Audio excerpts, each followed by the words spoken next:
Hello. Um, it's early, so please forgive the extra special Scuffed Nico stream. Firstly, Sonneveld, hi. Uh, to you, thank you very much, for reminding me of man's mortality. Uh, yeah, I get what you mean. Yeah, it's when it gets to this point, the resubs start to get a bit, weird, don't they? But yes, thank you. Thank you very much. You are too kind. Do we have the cat cam? We have the cat cam working. All right. Looking out the window. Good. If I have Poppy on stream, that's all I really need, because then I don't have to do much. I can just be a pretty face on stream, and you can all look at the cat. Yes. So, today, it is Tuesday, 9 a.m. for me, and I've forced myself out of bed in order to stream, in order to be awake at normal hours.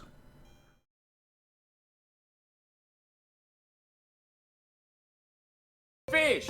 Today's fish is trout a la creme. Enjoy your meal. Enjoy your meal. Of course she's going. Where are you going? You going back to bed? Wish I could go back to bed. We'll follow her in a second. I will recap us on what we've been doing. So, early morning coding streams seemed like a great idea at the time. I am cursing past Neko for coming up with this idea, but it is the one thing I will force myself out of bed for, you know? Like, I'm not working. So the only other commitment really in my life is the streaming, and as such, I want to put on a show for everyone and things. So here we are. And the topic of choice for these streams has been BBC Micro, BBC Basic retrocoding, like typing in a program code out of a book and putting it into an emulated machine in this case. Oh, if I had an actual BBC, that would be amazing, but no, I no longer have it. Go to the other scene, James, if you could. What did I call it? There, yes. Got some music. It's capturing twice. Why are you capturing twice?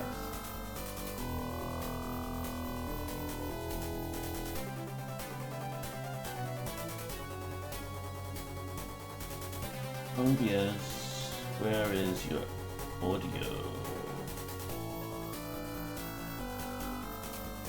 Why is it actually capturing twice? That's stupid.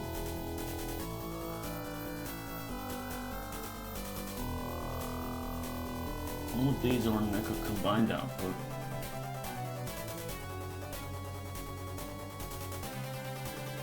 Oh, you started monitoring the combined output. No, Echo Stream output. It's still... Oh, because one of these will be on monitoring output, won't it? Ooh, lemmings, yes. Got some music to get us in the mood.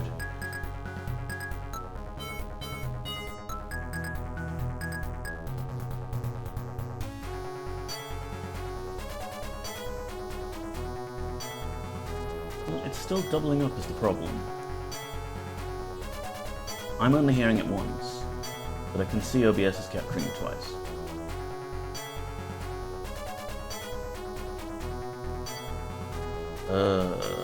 Too early to debug this sort of shit.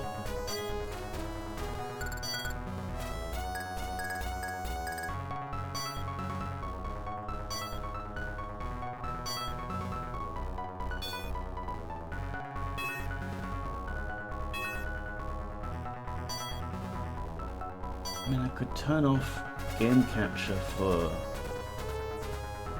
the day, I have to remember to turn it back on again.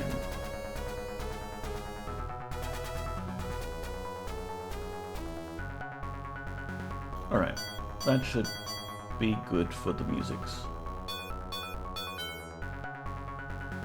And I will show you these things. So we've got our book on page 45, but we are writing our own fantasy games for our microcomputer. Check it out. Things! Yes, things, things, things. Love this cover art. Love all of the art. More programming books should have art like this.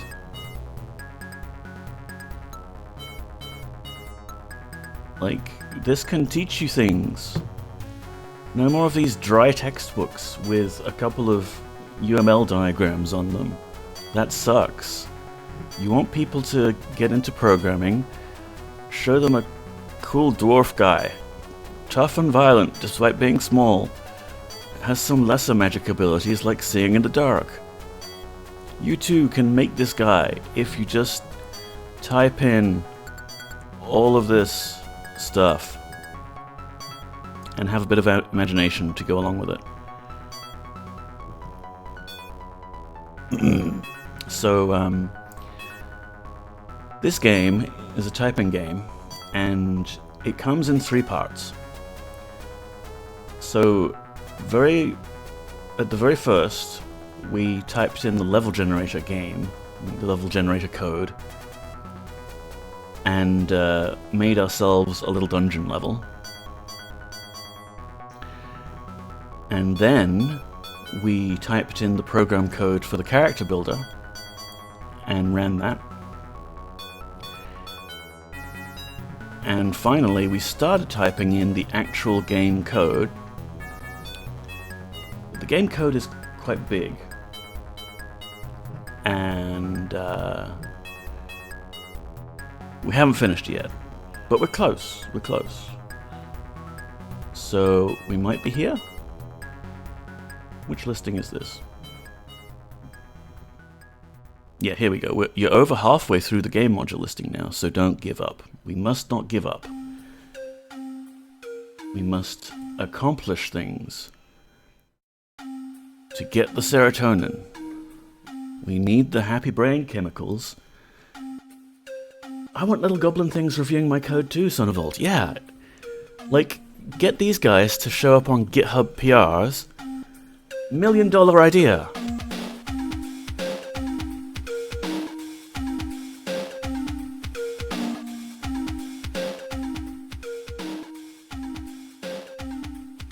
Okay, so I'm just gonna go see if we can capture the cat on camera.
Well,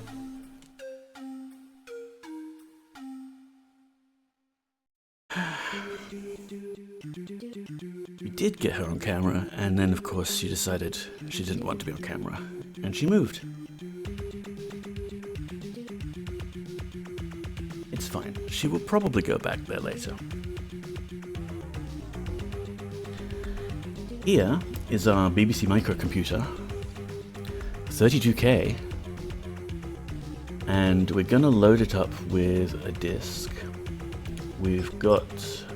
Yep, we actually saved the disk last time, good.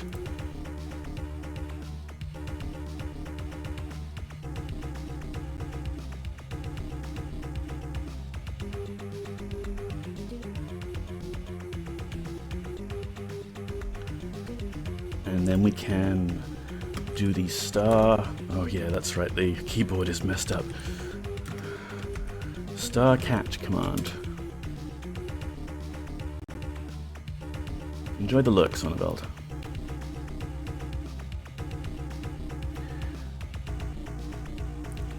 I want to just experiment again with the keyboard layout, because it wasn't working for us originally. Like to change between physical or natural. Because we still have to do Shift 2 to get the quote mark symbol because it thinks we're on a BBC layout keyboard. Not sorry, a British keyboard. And @ is over here on quote marks. But if everything else is the same, and I get most of these symbols where I want them? No, they're not mostly correct. For example, we have dash and we have shift dash to get equals. British Broadcast Channel. Hello, PH King. Or perhaps your name is pronounced Fucking. Hope I've got that correct. Please let me know. I think because I got used to it already, I'll go with the physical layout, because this would just mean I have to get used to a whole nother layout. Neither of them match what my keyboard actually has, but we'll go with what my brain has slowly adapted to.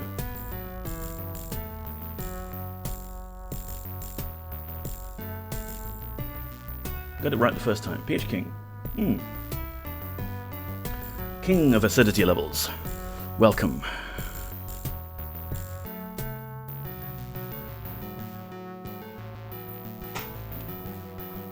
So, I don't know how caught up you are, but we are doing BBC Basic microcomputer programming today out of these lovely Usborne books, which taught you programming back in the day with a game listing you could type in and have a game. They were great, and I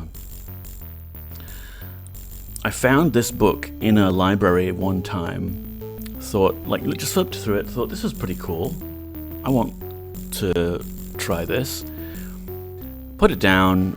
Then when it was time to leave, I could not find it again, and I'd been searching for 30 years trying to find this one book until eventually Usborne just released them for free as PDFs on their website. Bang Usborne for the link if you want it. There's this one, Dungeon of Doom, but there's a whole bunch of others that I've got here. Like, look at this weird computer games one. Check that out. For Commodore 64, VIC-20, Apple, BBC, Electron, Spectrum. This one has multiple game listings in it. Tower of Terror, Skulls of the Pyramid, Monster Wrestling, Jaws, Flying Witches, Micropuzzle, and Answers to Puzzles. Maybe this is one we want to check out after we've finished Dungeon of Doom.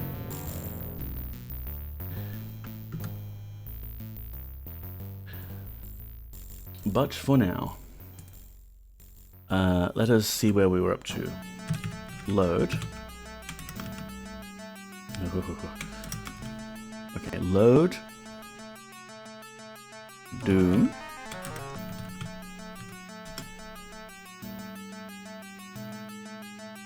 And so BBC is a computer like the Commodore. Yes.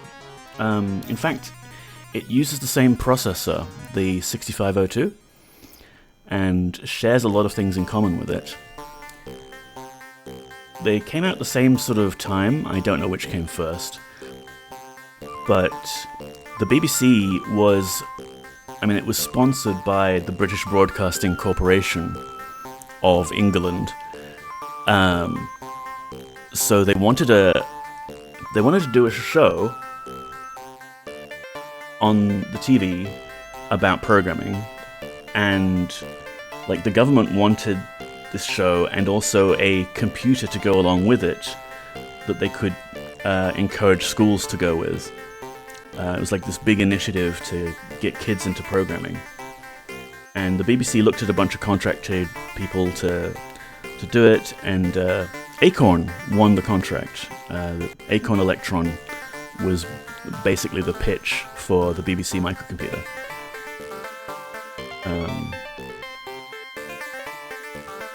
Yeah, it didn't get quite as popular as the Commodore, certainly not outside of Britain. I think personally, if I want to load, let's load my old Crystal thing.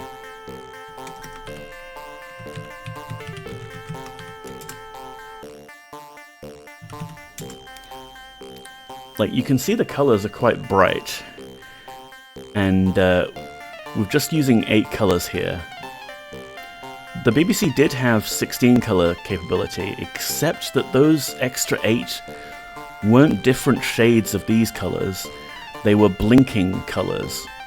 And I think that was done in order to be compatible with teletext systems, because teletext also had these particular colors where you could have a blinking color. And that would have been great, except, you had your Commodore 64s with its wonderful color palette. The games for the BBC were a lot more like the games for the ZX Spectrum. They were all very bright primary colors, but you couldn't do as much with them. And it wasn't like EGA for the IBM PC, where you had these colors, but also the darker versions of these colors. How do I escape? Oh my god, I remember teletext. I used to do the quiz of the week back then. Yeah, so this is mode 2, I think. Where if I do a program listing... My browser is struggling. This could be interesting. If I do a programming listing, it looks like this. That's the basic code that made this thing. But if I go to mode 7, which is the teletext mode, basically, this mode doesn't have graphics capabilities, but it does have the really nice teletext chip that's providing the font, the high-res font for this. So you could even do things like the double height letters, but I forget exactly how to do that. Could look it up in the manual, but I'll be honest with you, my brain is not present this morning. Oh good, Poppy has gone back to bed. Good for her. She's on the camera. Let's have a close-up look.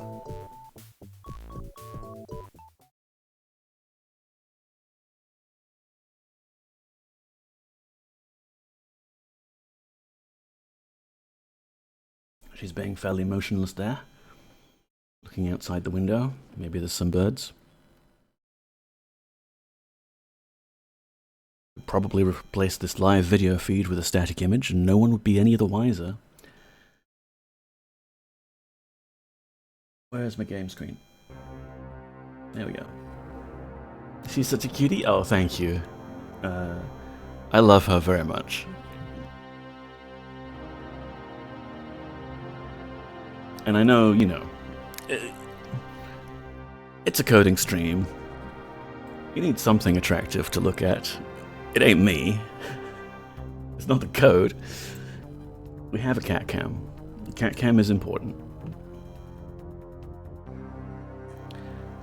So let's see if I can... Ooh, yeah. I have to resist the urge to use my mouse-grabbing super key to move this window around, because I have discovered that if I do that, the emulator in here understands that, oh, the key I've just pressed, that's shift lock. And shift lock is a distinct key compared to caps lock that will really mess your day up because it turns caps lock off, and we do actually need to type in caps, but we don't want to type numbers as if they are shifted, which is what shift lock does. It's a trip. People had not standardized on these sort of ideas yet, so they were just adding whatever keys they thought about to the keyboard. I do have a Discord, PH King. If you would like to join, here's the details. I actually share the Discord with a bunch of other lovely cozy streamers who sometimes have done retro, but mostly I'm the only retro person there. We have lovely streamers who do a lot of Sims content, or maybe Stardew Valley, things like that.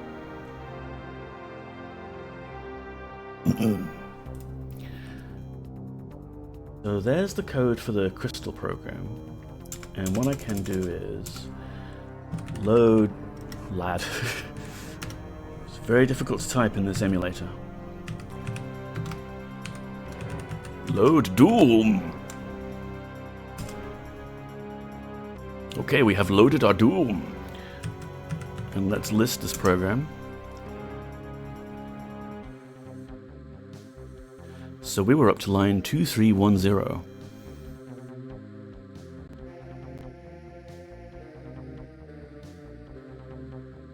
And that is...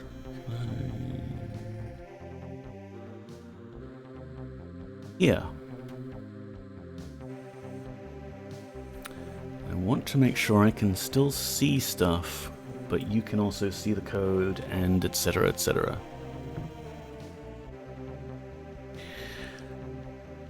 So, back into it I get. This is me doing this early in the morning for me. The whole shtick is that, like, it's forcing me to use my brain, and hopefully I can get back into a normal sleeping schedule. It's not been going too well so far, not been very successful. But here we are.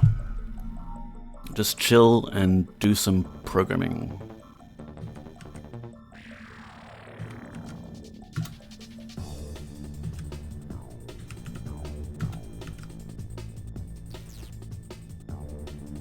Hello? Game? Ooh, everything froze for a moment there. On a previous stream, we had all of my USB devices except my keyboard stop working after I went to go get more data. It was quite unsettling. I returned, but my webcam wasn't showing my face, or at least my webcam preview there wasn't. Everything was working, but I could only type to chat by typing here. Like, oh, help.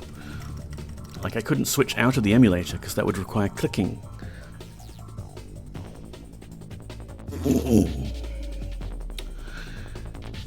Let $t equals $t plus, now where was plus?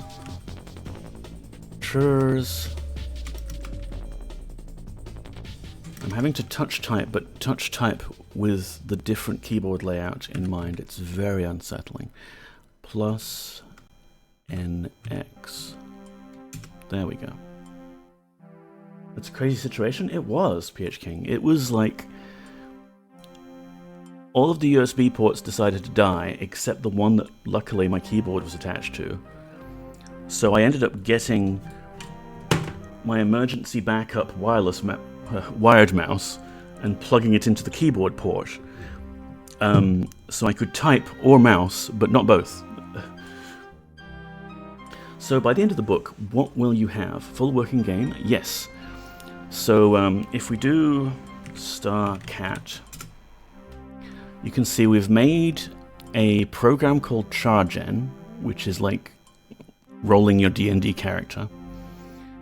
We have a file called hero, which was the file we made from that. We have a program called dungeon, which is the dungeon generator program, and a level file that we made from that. And we have our work in progress Doom file. So this will be the actual game code. You know, it can't even give you levels to play through this game. You have to make the levels yourself. But that's half the fun, really.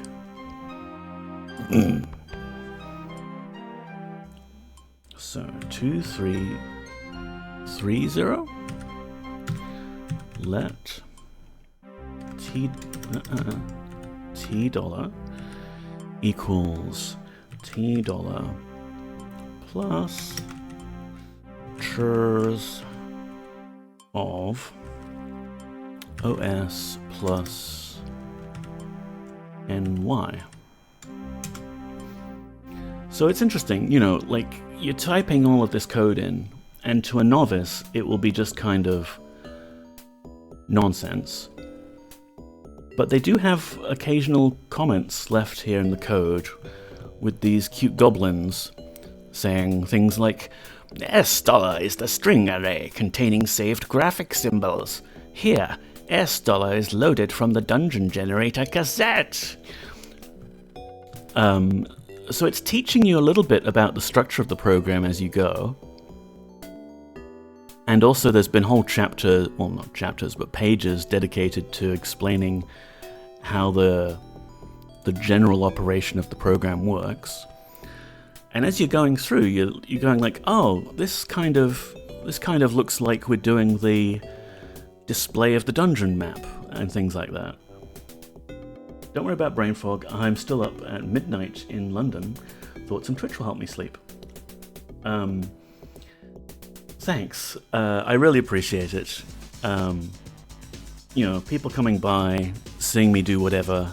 It's nice to have some company. Although, even if you're here to just lurk and you can't really get to the keyboard and type, that's fine too. I love my lurkers. I can feel their invisible presence watching over me. Good morning, Kay. Hello, Kay. How are you? Good to see you. Let me give you a shout out because you've got your fancy new name now. So Kay, formerly mk ____, has been streaming, and she's very nice, and she's not going to be streaming for a little bit, but next week she'll be back streaming, doing more cozy things or horror things, who knows. You good? Sleepy?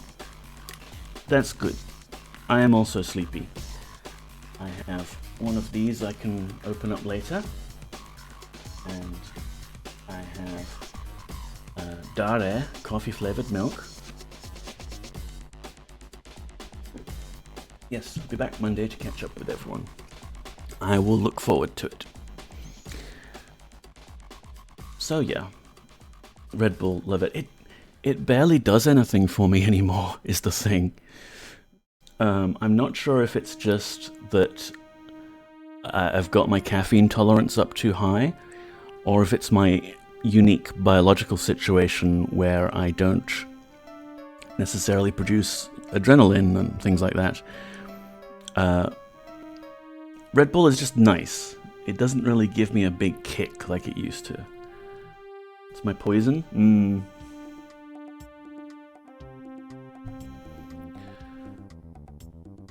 Like, espresso will still give me a pretty big kick. But it's not... Oh, I don't know. I'm still searching for that perfect energy drink that will magically fix all of my problems and turn me into a functioning human being. Keep dreaming, Neko. Keep dreaming.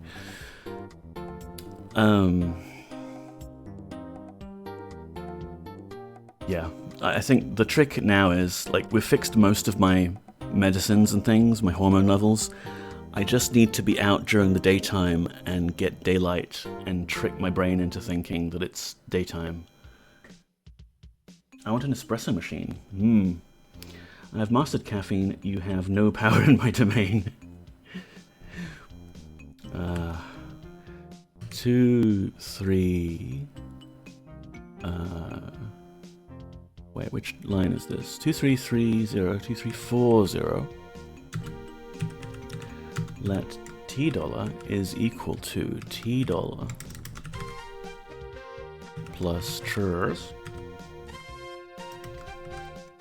OS plus LE. I need to sneeze. Mute.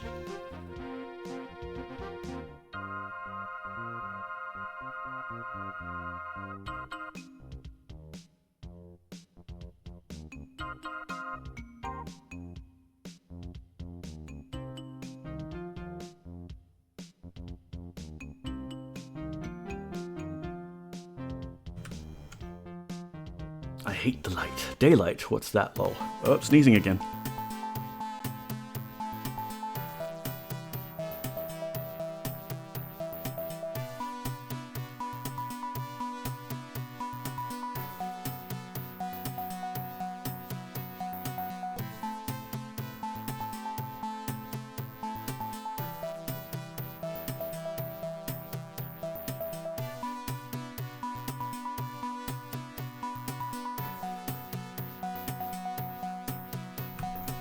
Okay, I'm fine. I'm alive. Yeah, daylight. I would, left to my own devices, I would totally just be a vampire and a night owl and exist during the twilight hours where everyone else has gone back to bed and it's so peaceful and quiet. But, annoyingly, it seems you do actually need, like, daylight and vitamin D to get things working. My background music seems to be weirdly distorting at times. I don't know what's going on there. Like, not get enough CPU power or something? I don't know. Anyway, I'm just gonna keep plodding away at this. 2350, and we will have a game, and things will be good. Oh no. Oh no, I've switched shift lock on and then caps lock has gone off, and now I have to do this. No, that's my macro key. There. Okay. Stardrop. Wouldn't you know it, I ran into an old friend at the bus stop and lost half an hour of retro computing. Well, come on, like, that's worth it. I love it when life throws me those chance random encounters. Hope you're well, Stardrop. Good to see you. I hope your meetings that are coming up soon are, at the very least, tolerable. 2350, let $S equals $S plus churs AS plus OT. All these two-letter variable names are quite confusing, but they've obviously chosen short names because you gotta type all of this in. It was nice, but I'm convinced the universe is trying to keep me away from retrocoding streams specifically. Well, yes. Too much knowledge of the old ways could be dangerous. This meeting is usually okay because I run it. Well, hopefully the person running the meeting is kind and doesn't make it go on for too long today.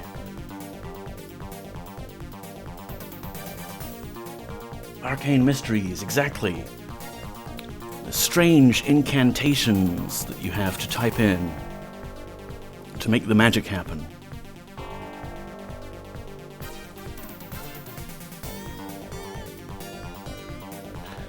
So I forgot.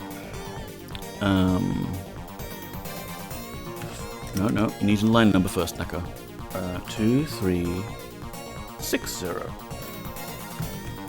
For I equals 1 to 8. 2370. Let $S is $S plus churs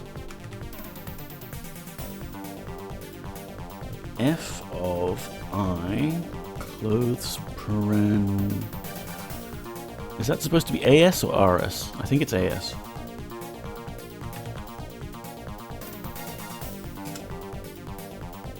Moody Mystery, greetings! Just woke up from a nap. Hope you're doing well. I hope you're doing well too. I have also woken up from some sort of sleep. It wasn't enough. It took me a long time before I actually dropped off. I have to commute 1.5 hours from my place, and I wish it were just a single train instead of a bus. Then walking, then a short train, then walking, then a bus. I'd be able to get some actual work done. Wow. That is a big commute, Stardrop.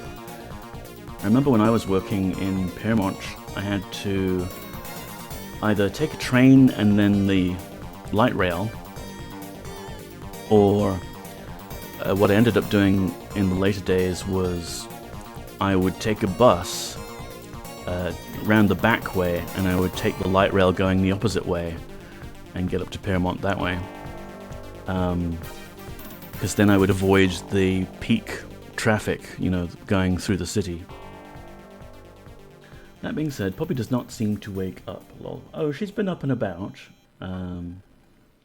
but she's having a good snooze there on camera.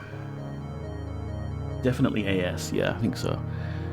It's a bit hard to tell sometimes with the typography they've used, and the quality of the scan is... I mean, the quality of the scan is pretty good considering. But you've got variables called capital letter I, and numbers called 1, and a variable called O, or is that 0? It's not amazing. Could have possibly chosen those more carefully, or used a font that made it more distinct. 2380. I feel as scuffed as the music is. Just like slightly warped, you know? Next, I. 2390. For I is 1 to OT. Seems important in a field where a typo means everything breaks. Exactly, Stardrop. If I fall asleep, I apologize. Don't apologize for that, Kay. If you fall asleep, that's great, and I hope you have a nice dream.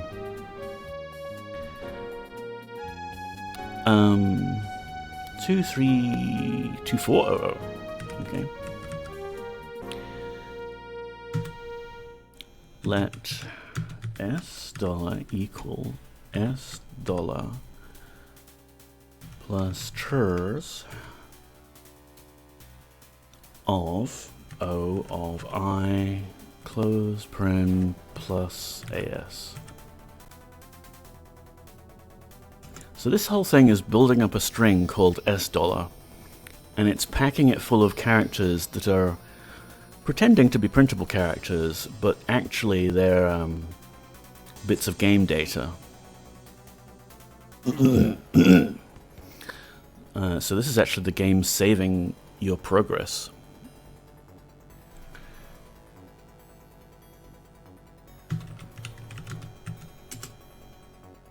Meaning if we mess up here and make a typo, we might have a save game function that does not work. Joy.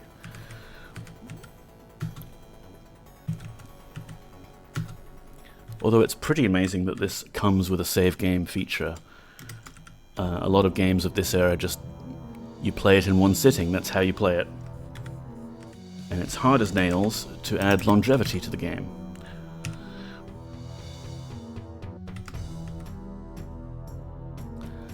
Okay, 2420. Let $S is $S plus chrs GC plus AS.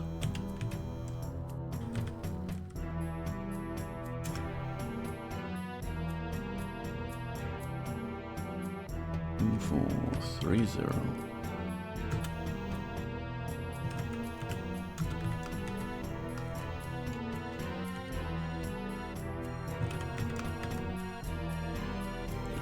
TR plus AS. AS is like just the offset they use to turn it into a printable character from the number that they're storing internally. 2440. How often do I stream? Well, usually not often. Usually I'm actually only streaming once a week. Monday's my time, which is still Monday for you, PH King, but it's like 9 AM UTC. It's 7 PM for me. And I've been streaming Ultima 8 Pagan lately. I just generally do like retro game on that Monday slot. And I've been slowly working my way from Ultima 7 through some of the other Ultima games. This other slot is just kind of random. I picked today because my flatmate was out and I wouldn't be disturbing him if I streamed in the morning. So like there's one regular slot and one maybe who knows slot that kind of varies during the week.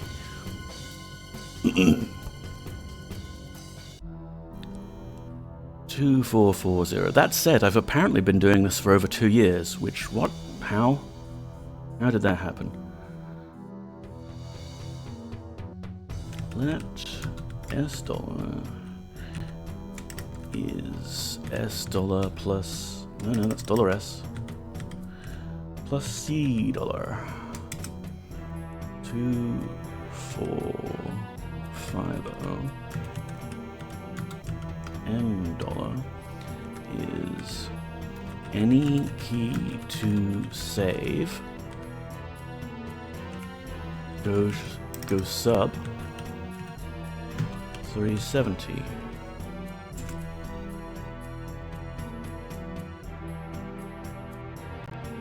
Now, do I switch? Actually, I have a little bit of data left. So.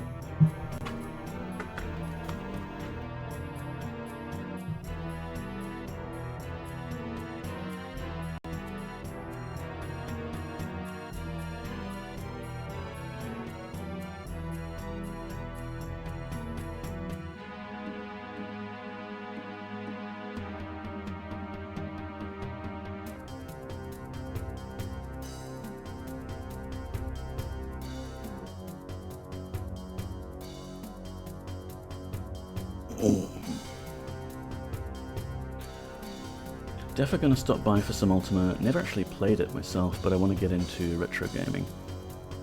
I highly recommend it, PH King. There's some real gems in the older games, and they're all, well, not all of them are easy to play now, but the ones that need DOS are easy to play now thanks to DOSBox, and a few sites on the internet will let you just play straight in the browser for a lot of them. It's pretty great.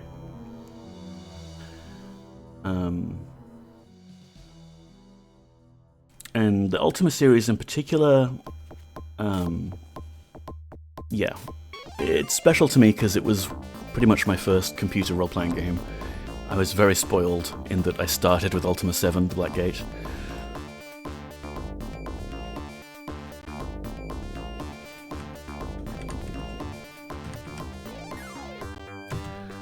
Alright, so now we save the hero file. Oh, okay. So when we save in the game, we're updating our character file, which we made in the character builder. Meaning we could accidentally overwrite it with corrupt data, so let's make sure we get this typed in properly.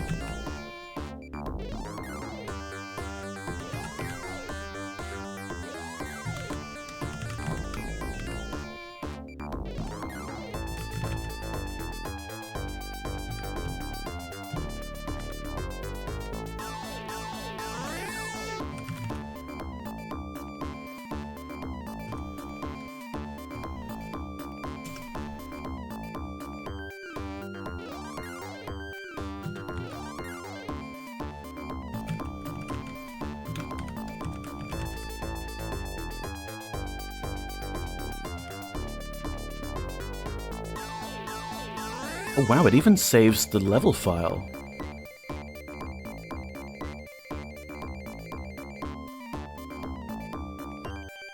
Maybe I want to give this a different file name because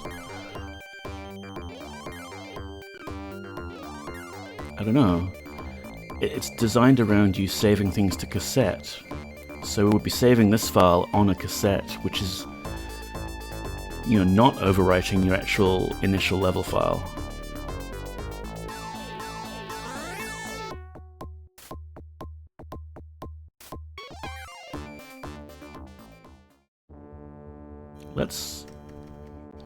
I'm hesitant to actually change the code before we've got it working properly. But let's just save this as G level.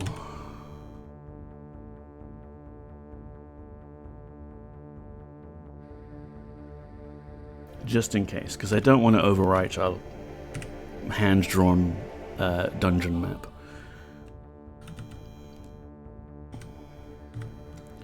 Print st, then close s. 2480. Let f I think that's fi equal 1. You know, PH King, I could dig up a YouTube link real quick. I should actually have this saved.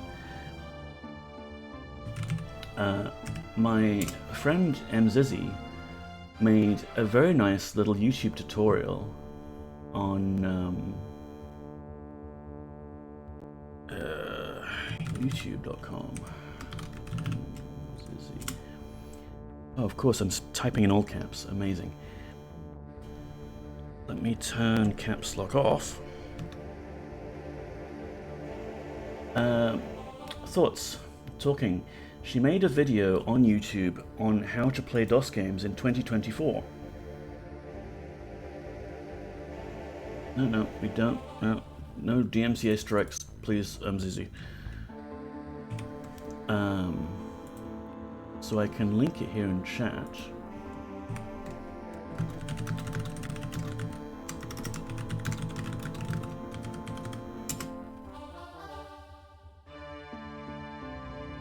And I could even make myself an alias for that, shall we? Should we do it live?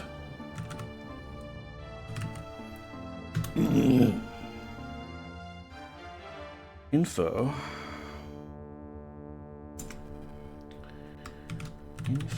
at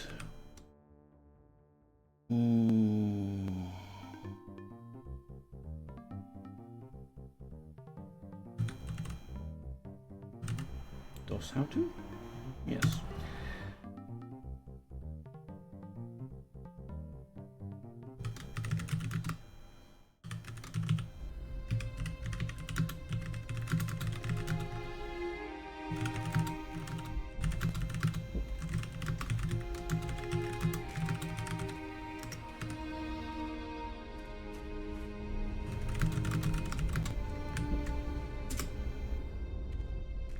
There we go. Now I should be able to go DOS how to, and we get a link. Yay.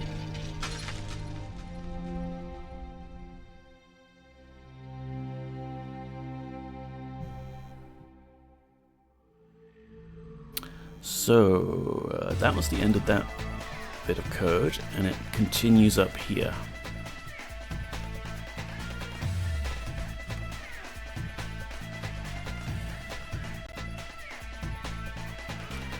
For 90 return 2500. Let $C equals role playing role. There we go. My browser and computer is about as awake as I am. I'm having to type slightly more hard, like hold the key down just a millisecond longer before it registers properly. Let bees nuts equals empty string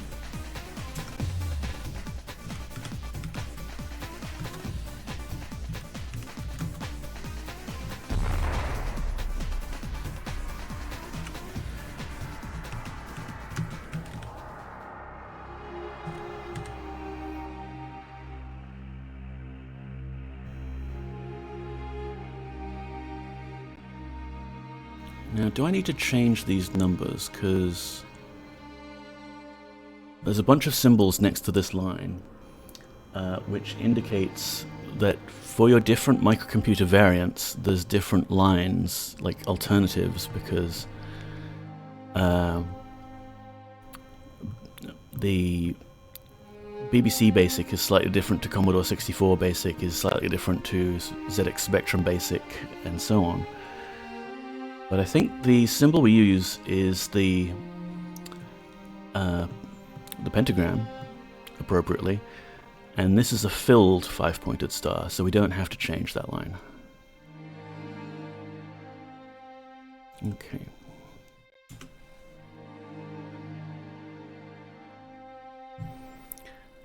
Uh, 2520.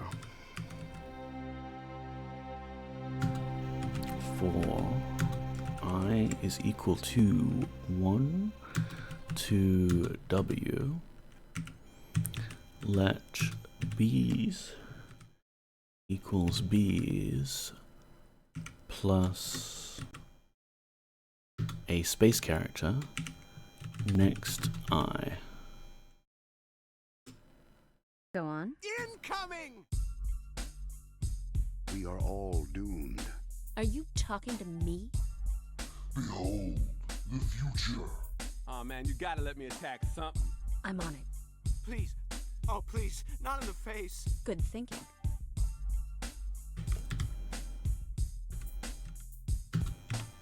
Maybe I should start trying. He's a masochist. Huh? No need for violence. Get ready to die. This can't be happening. Explain. Now this may sting a bit.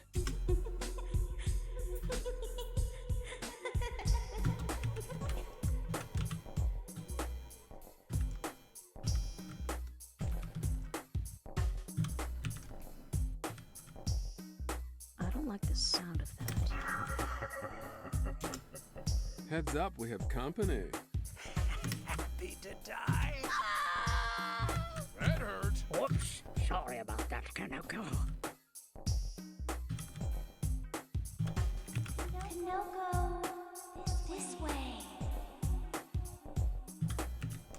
Showtime. She's everywhere. Pathetic. This is a mistake. Keep moving. Look out. You are such a disappointment. Sorry about the mess.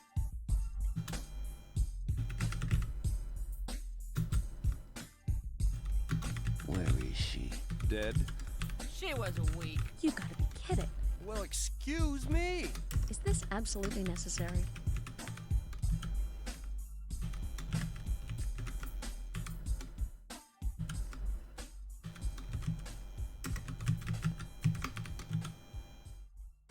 So, how does this end? You lose.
Tired, sleepy.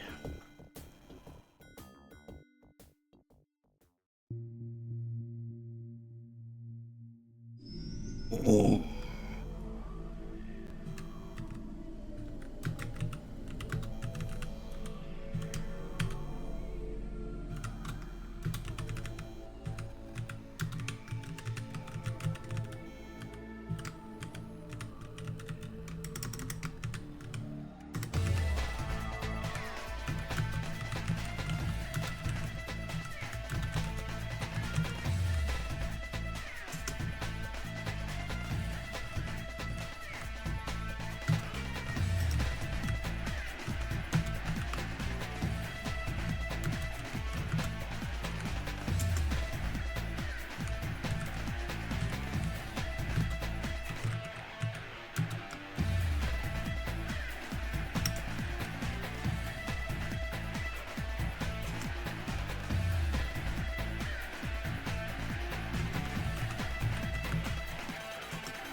So this array here we're reading into, we've got a data statement with 8 entries, and then we're reading into this D11 and 12 array.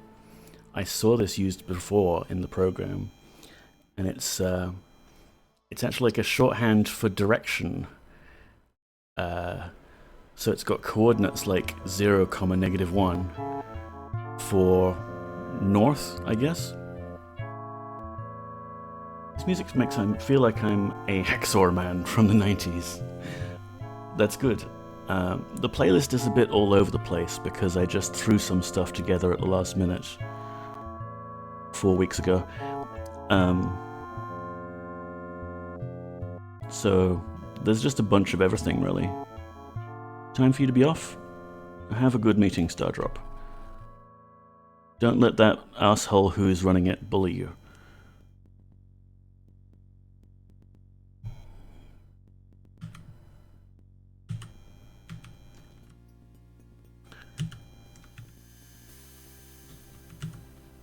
Yeah, that guy's a jerk. Have a good day. I don't envy people who have to be working at this time of day.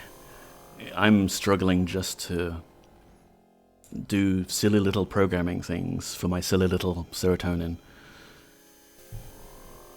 Okay, so this is like next I and then what? There's a symbol.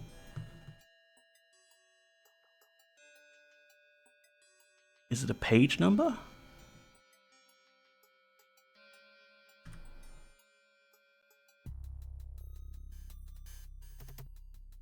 Like, it kind of looks like an exclamation mark, but that would not be correct syntax in this location.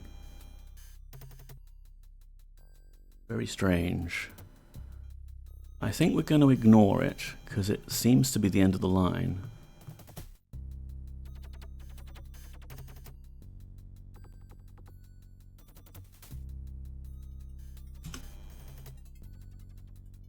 And then this might be the last page, maybe? Perhaps?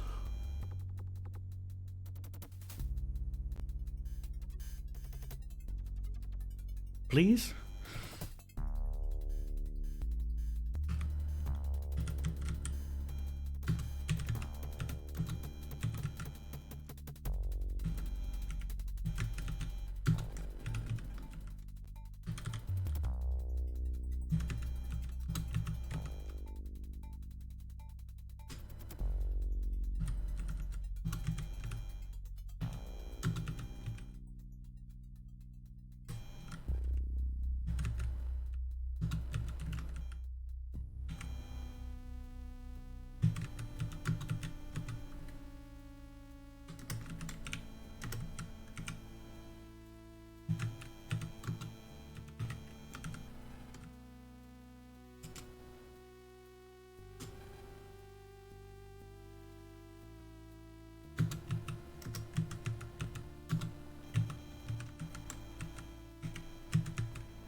can't hit the right key. Let dy equals 12. Let f dollar equals empty string. This is a bunch of initialization routines, which is weird that it's right at the end of the program, but they've kind of put code all over the place.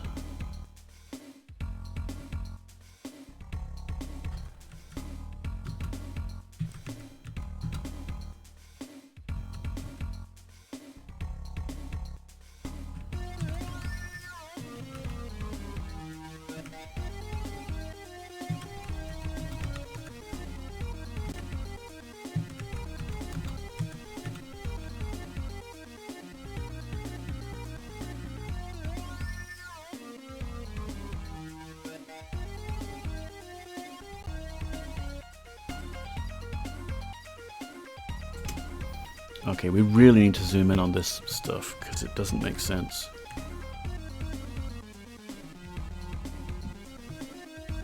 Can I zoom in more? No. So line 2710 here. I was reading this as let nx is 0, let ny is 0, blah blah blah blah. But then the very next line, 2720, was like, no, in fact, let's have nx be 1 and ny be 1. And you can see the line's a little faded even, and it's not like very visible. What if that's actually supposed to be an M for Mansi? Because it looks more like an M on the Y case. And you can see the N symbol actually does go all the way down to the bottom right, whereas this doesn't. I think that's actually supposed to be MX and MY. Which makes me worry about, like, all these other lines. Was there some similar situation back there? But okay, we'll roll with it. Here's an interesting way you can correct lines with the BBC computer. Like, rather than typing in the whole line again, I can use the arrow keys to position the cursor over the line I want to change and hit the copy button, which just copies the character under the cursor and moves it right. So I can go like that, and then nope, I want to change that to an M. And then continue. Or I can skip over the N there and say M.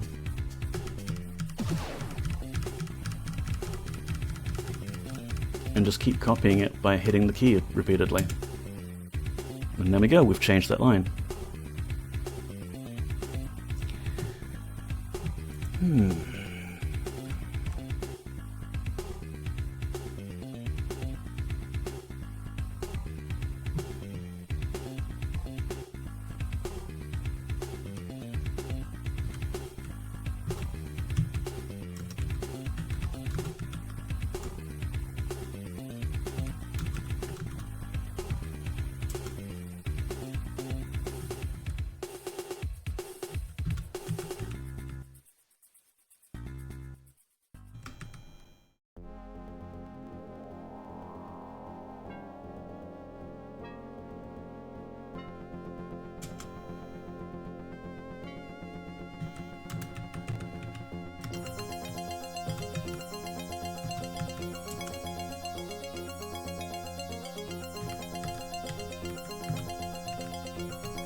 Missed 69.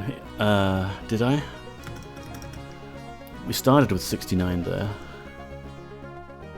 117, 73, 121, 129, 69. Oh, I just typed a 9 instead of 69. I typed it, it's just that the key didn't register. Blah blah blah, 129. I think this is sprite data anyway, so it's probably not going to mess it up too much, but let's fix that.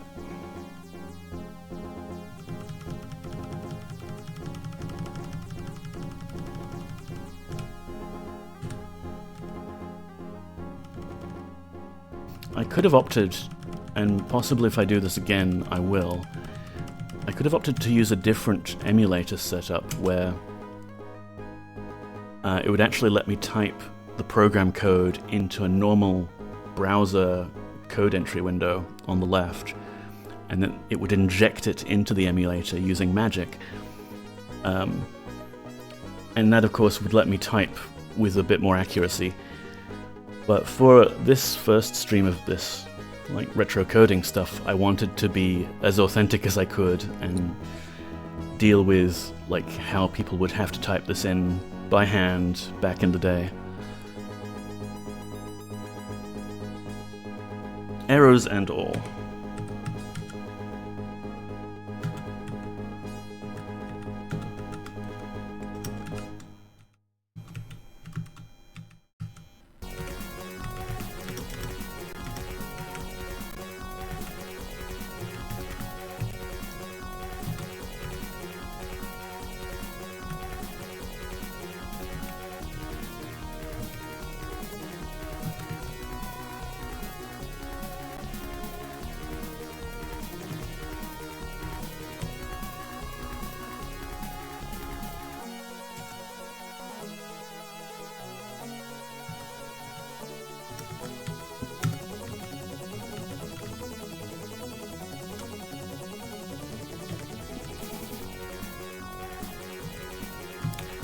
So here we have our first modification we need to make on the fly for this stream.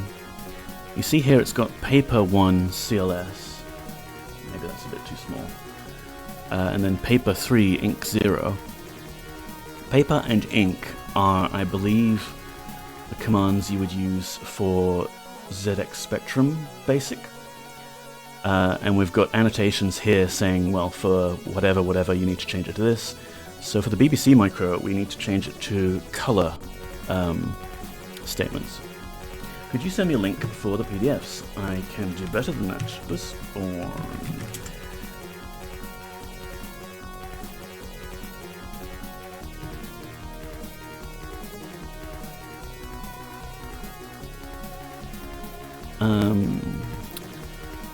So yes, so 2790, paper 1 for us, it's setting the background color.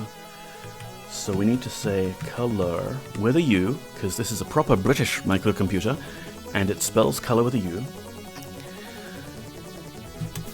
129 CLS. And for line 2800, we need to go color 128 plus 3, whatever that is. Not doing maths today. And ink 0 is just color 0.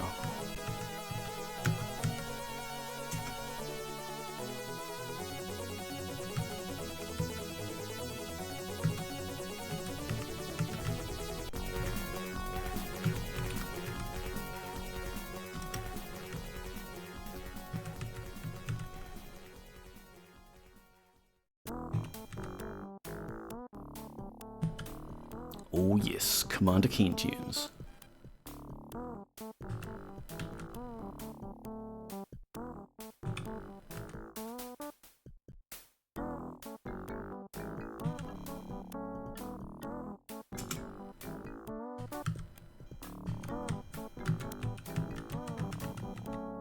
So we're doing something like drawing the game screen today, like here, with all these color statements and printing things.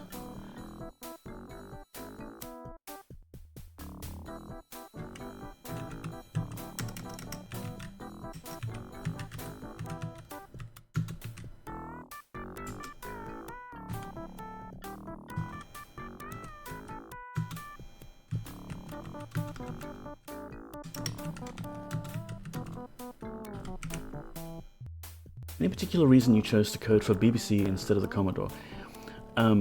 Yes, for the nostalgia of it. I used to have a BBC Micro when I was growing up. Model B 32K with a disk drive, same as this emulator. So basically, pun, basically I found this book in the library and thought, hey, that looks cool, put it down, couldn't find it again, always wanted to go back and type in this game and actually play it and see what it was like. So I'm, basically ticking one thing off of a bucket list here and actually getting back to that one childhood wish of getting this game to run.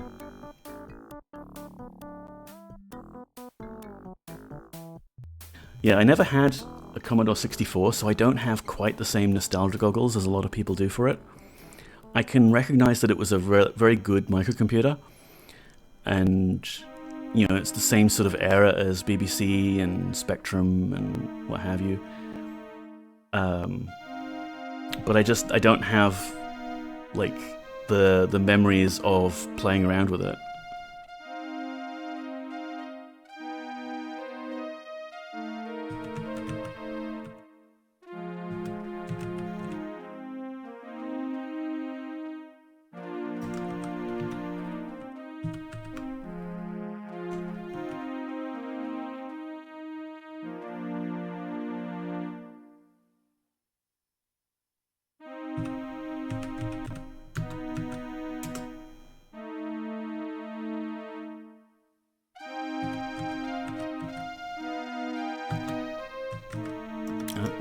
No, Neko, we don't do paper here, we do color.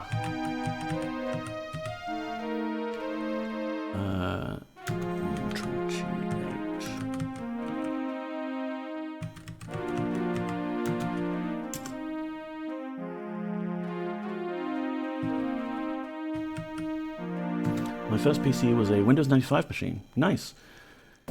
I remember Windows 95. It was very cool. You could draw little boxes on the desktop to select icons, and I would just idly draw boxes, like just the selection rectangle. My first PC was a DOS machine, so we didn't get Windows 3.1 on it until I think my dad grabbed it off of his work machine, basically. So it had DOS and Windows 3.1, and I think that machine was still mostly DOS.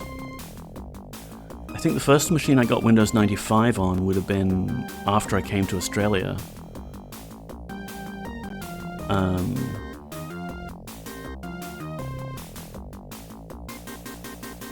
Yeah, there was a family 486 PC with Windows 95 on it. You could customize the boot screen for that one. It was so cool. Like if you had a BMP of the correct dimensions, you could rename it to something like sys.ini or boot.sys or some stupid thing like that, and put it in your C drive, and it would display that instead of the normal Windows 95 logo. Same with the shutdown screen.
Oops.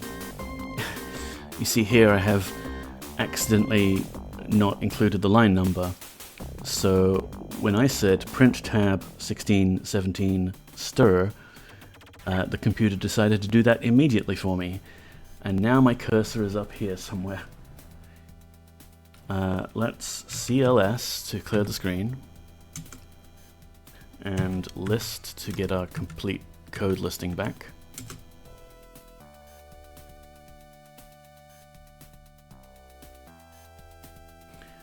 Let's try that again, shall we?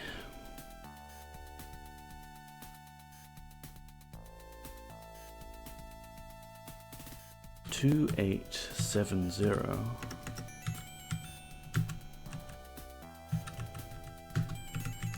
Print tab 16,7 16,7. Oh, Nico. 16,7 semicolon stir. Oops, sorry, I hit the microphone there.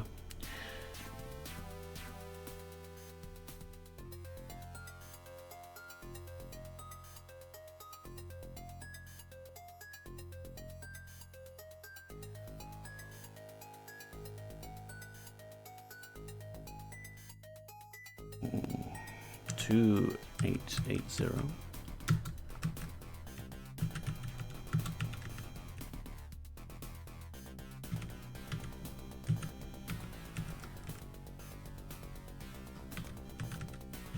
There's our vitality stat. 2890.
Hi, YGY. Good to see you. How are you doing? I hope the mountain of work has been slowly sinking into the ocean and looking less mountainous for you.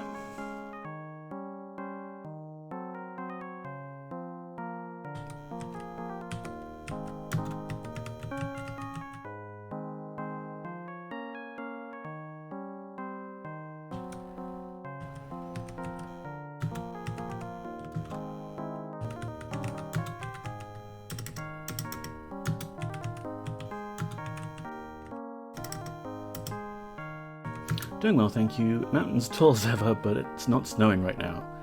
That's something.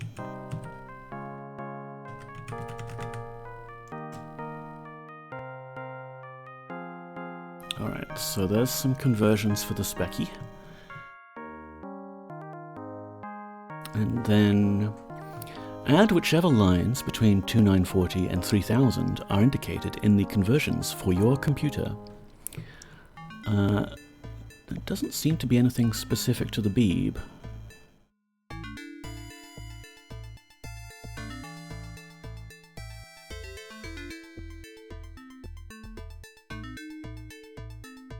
Oh wait, maybe these ones.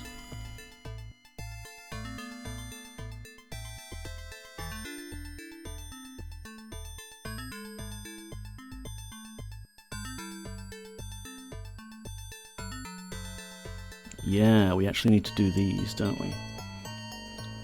So...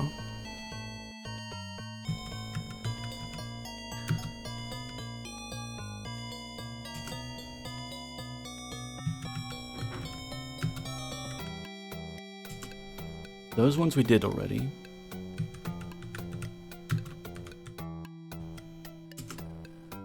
This one we need to tweak.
There, that's that special block done.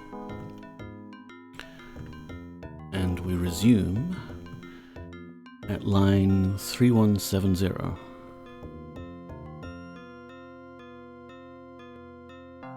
With a whole bunch of data to type in. These might be sprites.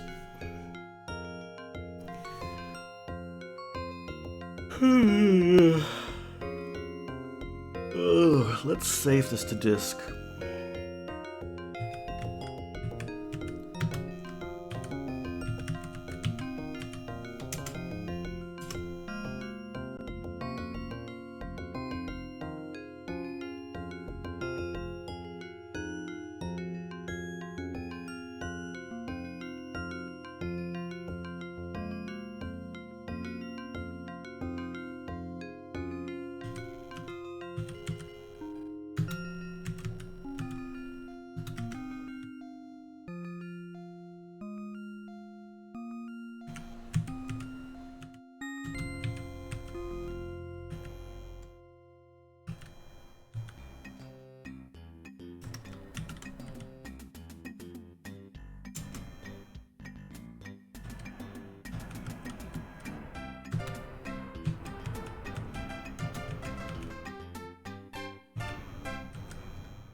I do wonder how much of this I could have reused from the Dungeon Generator program, or the Character Creator program, because it must share a bit of it.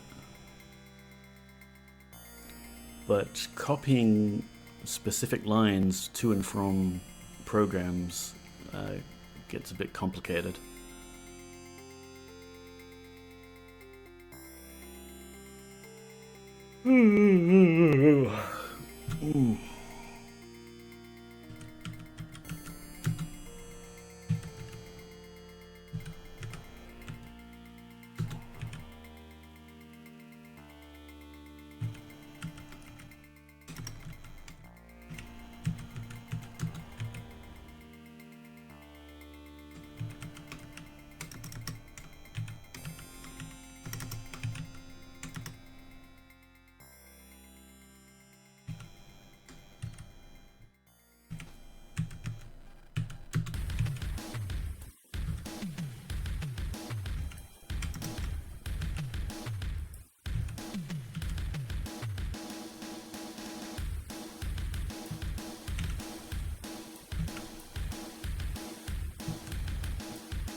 Like these sprites, for example, they have to be the same sprites that the dungeon generator uses.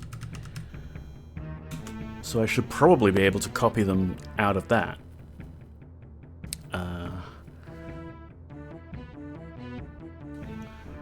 But actually fiddling around with the files in question is going to be difficult.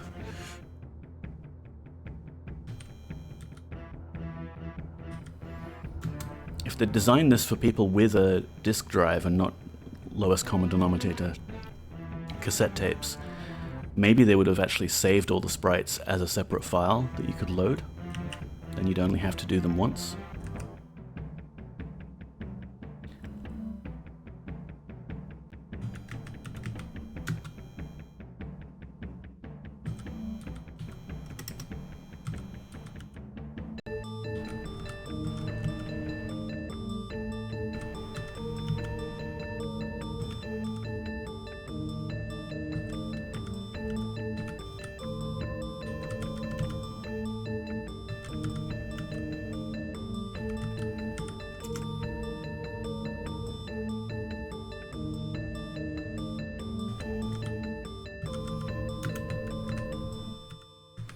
You said there are probably sprites. How is it drawing sprite? Take the first three numbers for RGB. What are the remaining numbers used for? RGB. Luxury.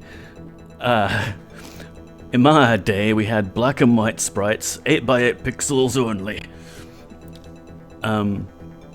In this case, what it's actually doing is the letters and numbers, like the characters you can get in Mode 2, are 8x8 pixels. And in order to have them look like a game, you can actually redefine what the character looks like. So there's, you can actually change what the letter A looks like, for example. But what they do is they change what the, character number 150 looks like, because it's not really used for anything. And the way it does it is these are 8 numbers in sequence from 0 to 255. So this sprite here, 3550, it goes data 0000, 8, 209, 254, 221. And there's code up here somewhere that reads these numbers and modifies the character accordingly. They had to do it separately because they had to make it cross-platform for Commodore, BBC, Spectrum, etc. But basically, pun, the first number is the top 8 row of pixels, the second number is the second row of 8 pixels, third is the third row, and so on and so forth. So this one here, which is all zeros, is just going to be an empty sprite. Whereas this one here, with 4 zeros at the start, is going to have the first 4 lines blank, then 8, and the way it works out is you look at that number 8 in binary. So in binary, 8 is 1, 2, 4, 8. 8 is just this middle pixel on and nothing else. And then 209, 209's harder to figure out. But 254 is an easier number to figure out because 255 is all of the bits are on. So 254 is that -1, which is the rightmost bit. So it's the first 7 pixels are on and the last pixel is off.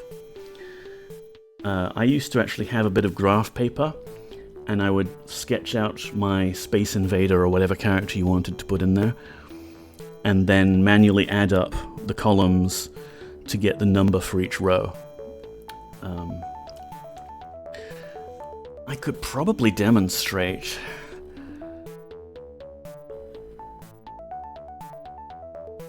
What if we, because it's VDU 23.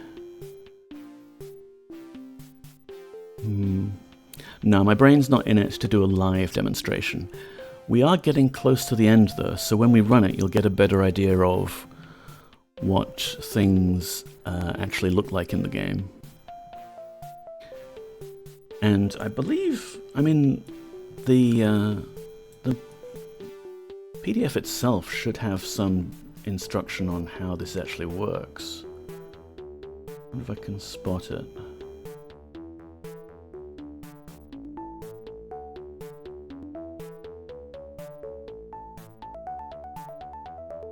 Here.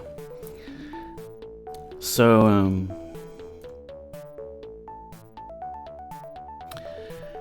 on a piece of paper, draw a grid of 8 by 8 squares to represent the space your symbol will occupy. Your whole screen is made up of tiny squares, and all keyboard symbols are defined in an area of 8 by 8 squares, so your new symbol will be too. Shade in the squares to make the shape you want. Define the symbol for your computer row by row. To do this, you number the columns as in the picture. Then give a value to each row by adding together the numbers at the top of each column where there is a shaded square. So that's our little, I don't know, urn symbol. And the top row is blank, so it's 0. And this next row is 4 plus 8 plus 16 plus 32 is 60. And, yeah. Coloring in whichever pixel it's telling it to.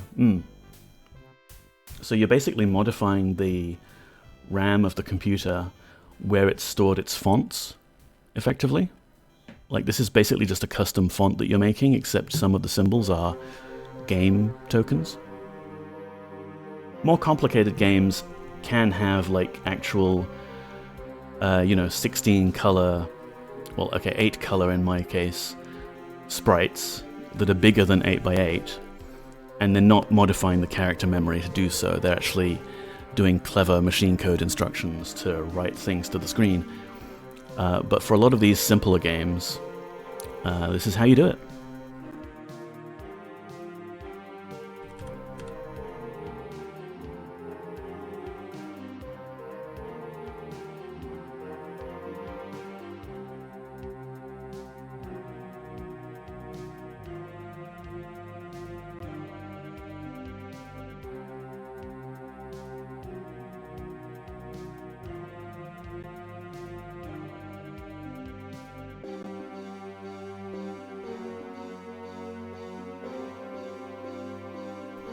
Three, 5, 8, 0.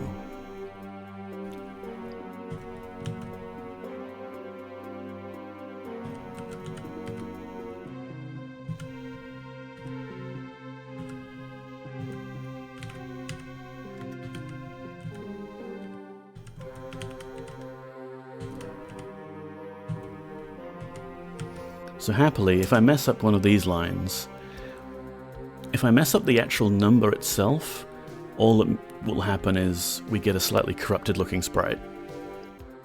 If I mess up the number of numbers, hopefully the game will stop and complain that it either ran out of numbers to read or it didn't read the right number of numbers. If we're unlucky, all of the sprites will be slightly corrupted.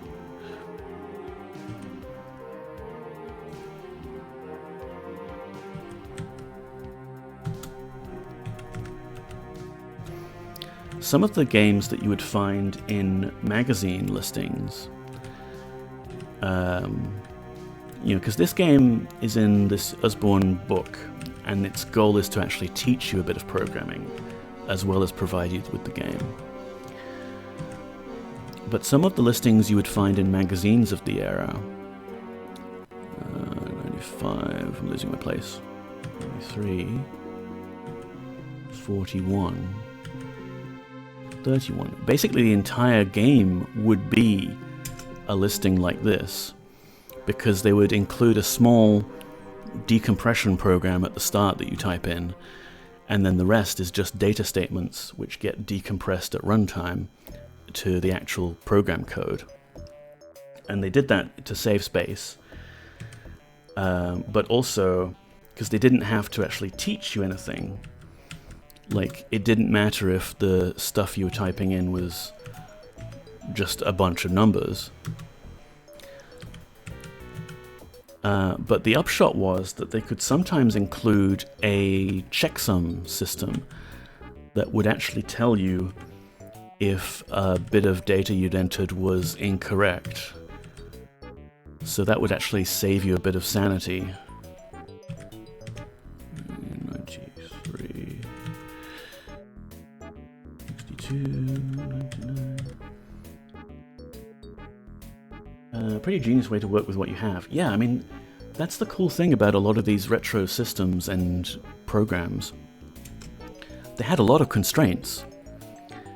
And there's a saying, art through adversity. To work around those constraints and still get something, people would come up with all sorts of ingenious ways to do things. Or like, you know, it would change the shape of the game that you made, that you had to work with these particular constraints.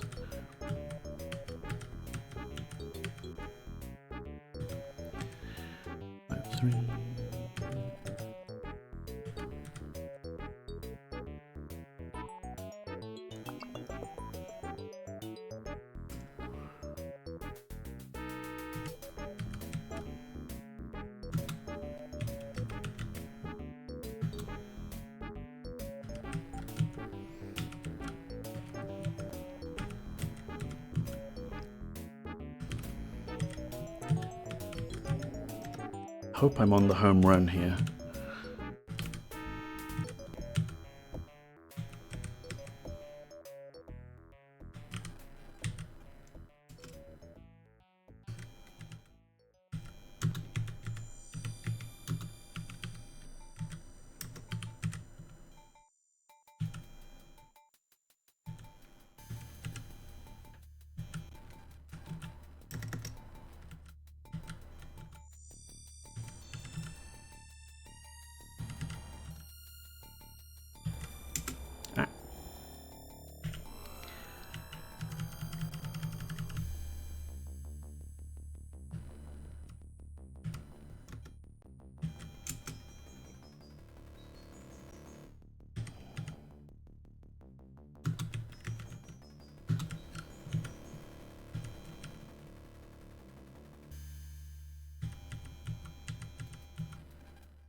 Okay, I'm cracking open the Red Bull.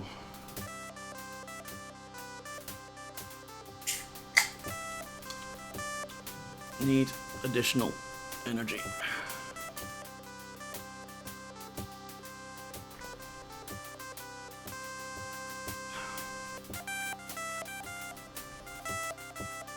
The stream is not sponsored by Red Bull, but Red Bull, if you want to sponsor the stream, have your people contact my people.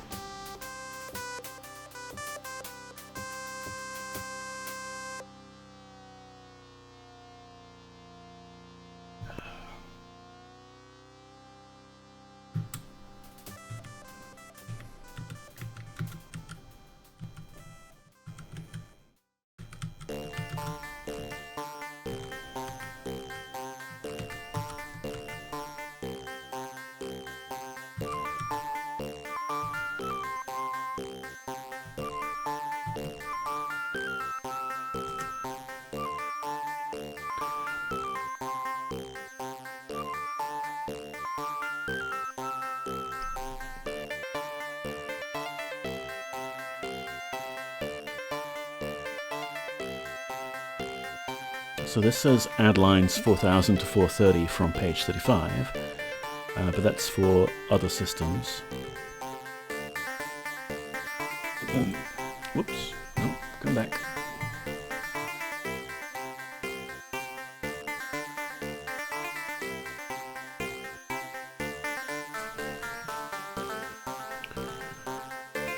And some other conversions. C64 only.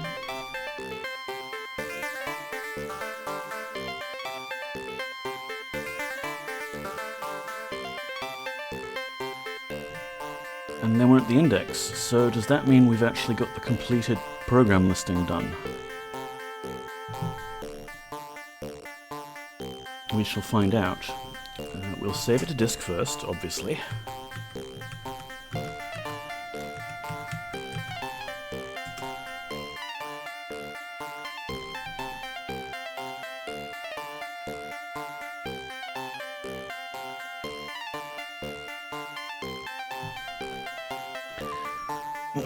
Okay, we expect this to probably give us some syntax errors. If it doesn't, then we have the usual programmer's mindset of, oh no, it wasn't a syntax error, it was some other subtle logic bug. What broke? Prepare hero tape, press any key. Okay, so this is loading our character from disk in our case, but you're supposed to do it from cassette tape. No such variable at line 410. Fantastic. So, what's line 410? Let's...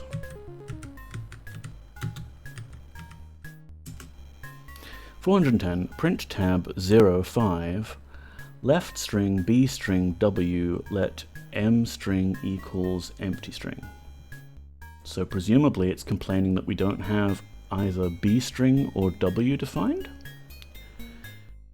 What does this line supposed to look like?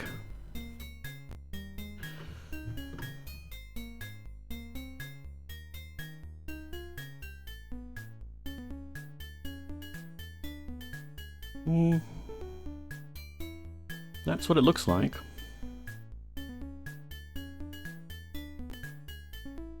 But it might mean there's an error earlier on in the program where we haven't set W or B string properly.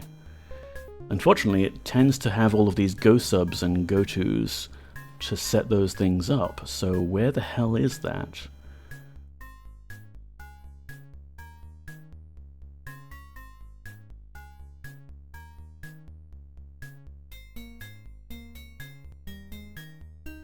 Let's go back to... In fact, let's use a different mode, like mode 1? Bad mode. Mode 0. Bad mode. Huh. Mode 2. No, we're in mode 2. 4? One of these modes is quite compact. We might not be able to switch to some of those modes though, because of the size of the program. Okay, fine. We'll use mode 7. It looks nicer. We will list the program.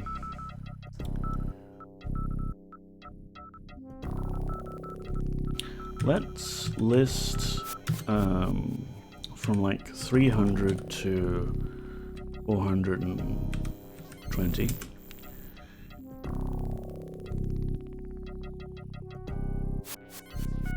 So how could we get here and not have B string or W set?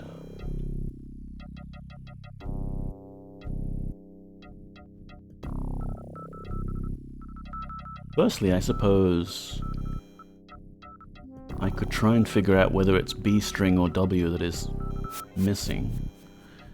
We could patch in a little hack at line 405.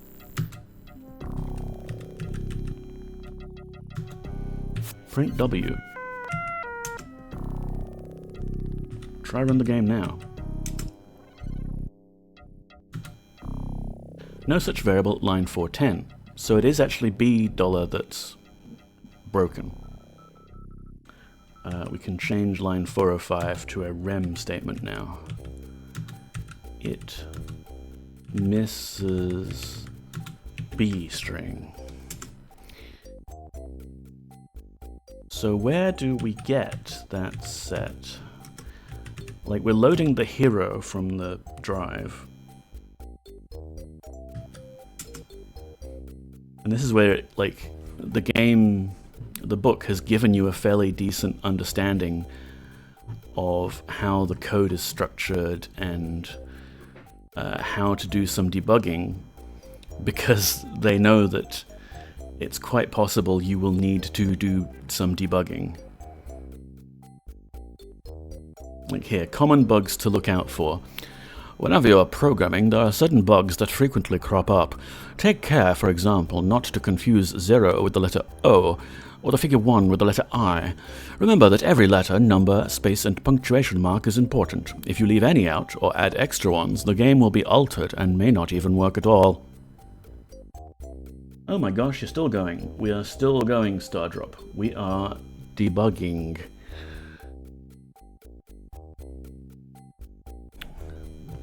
So we need to figure out,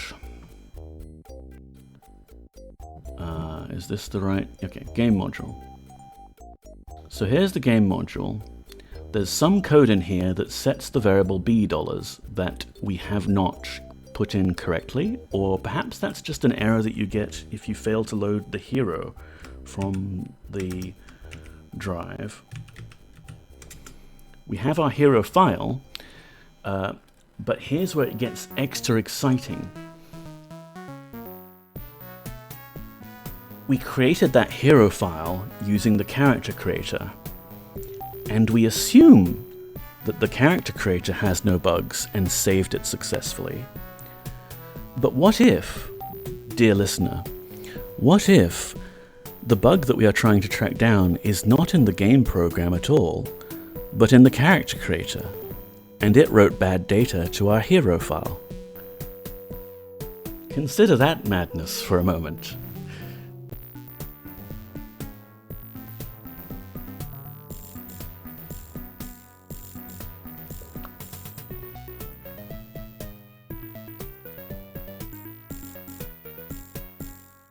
The plot thickens, yes. This is why typographical errors that give you an immediate syntax error problem are the programmer's favorite kind of errors. Those ones are nice. They're clearly defined. What we have here is a more complicated problem. But let's go through the code and see if we can find the bit that is loading our hero from disk. It will be setting $B.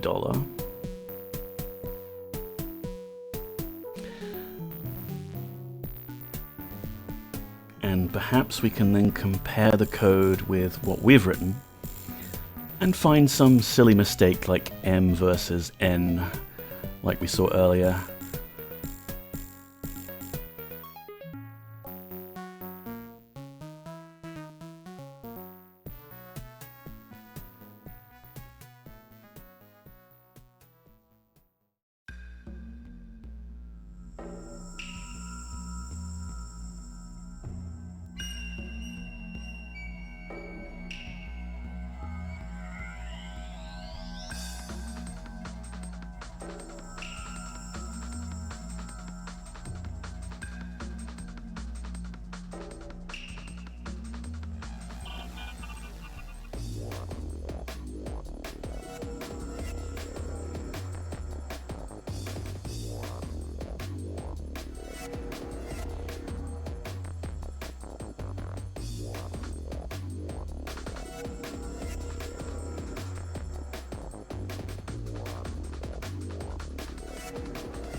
Prepare hero tape. That's the message we saw before we hit the bug.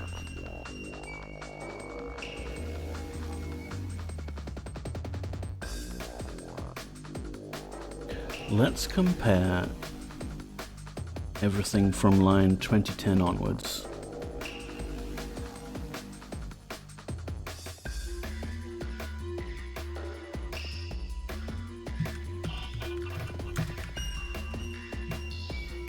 So, I don't know.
This all generally looks fine to me.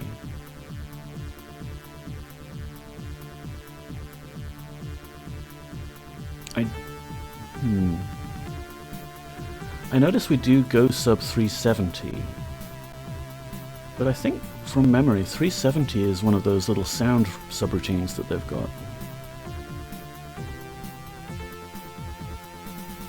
No, not quite. It's just after the sound subroutine. It prints tab 05 $M, it waits for a key, it keeps looping until you give it a key, and then it prints our message that we've failed to load into bstring and returns. Okay, so the thing we're debugging here, we've got the error on line 410, but it's being triggered when on line 2020 here. Of course, 2020 would be the problem. Yes, everything makes sense now. It all started with 2020. 2020 sets $M to $T of 10 and go subs 370. So it's calling that as a way to just routinely say, hey, load this particular message from T10 and print it, but our B string is not set up correctly at this point, and it's failed. Connection unstable. Divert the power to the poppy. Oh, I mean, look at her. She's already taking all of the power.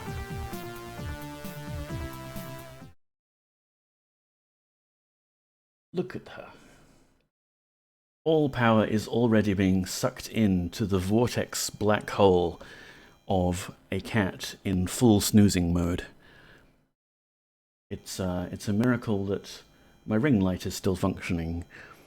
The lights in the house aren't flickering as power gets drained. Adorbs.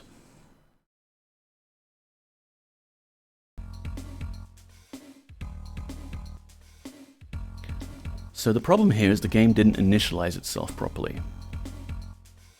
It was loading this message.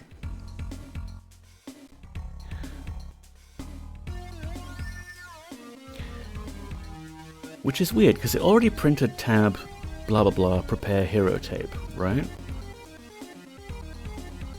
So that's the actual message it was going for.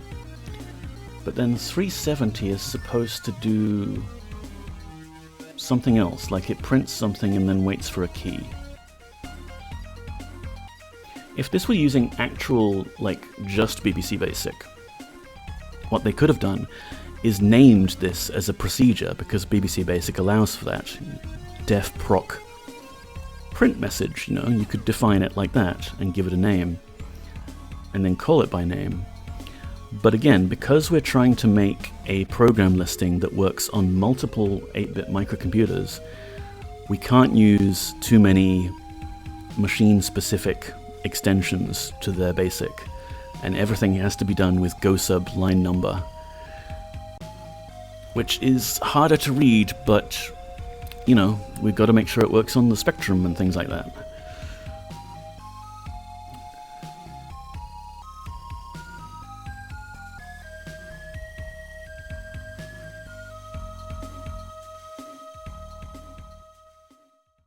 So,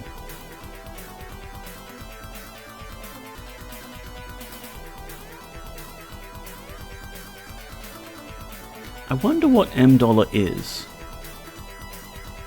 Print tab 05. Let me just run it again and watch it break.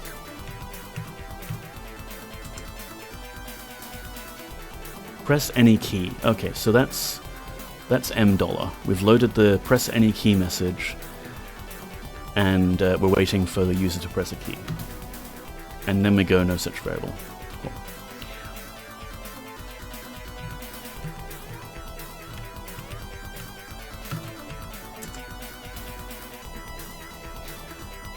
So,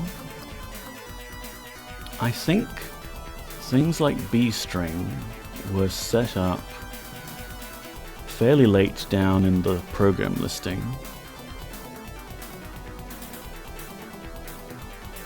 I don't suppose we're lucky enough to have an OCR'd PDF here. No. We've got to use our eyeballs.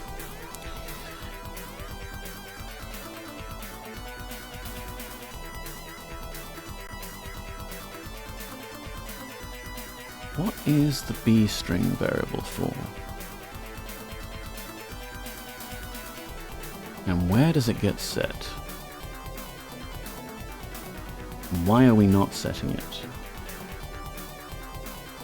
It's always doing shit like this. For I is 1 to 15, print tab 1, 5 plus I, left string, B string, 15, next I.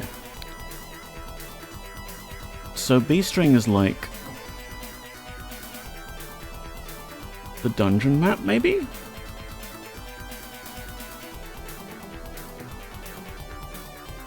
Print C string. Left string B string. W minus len C string.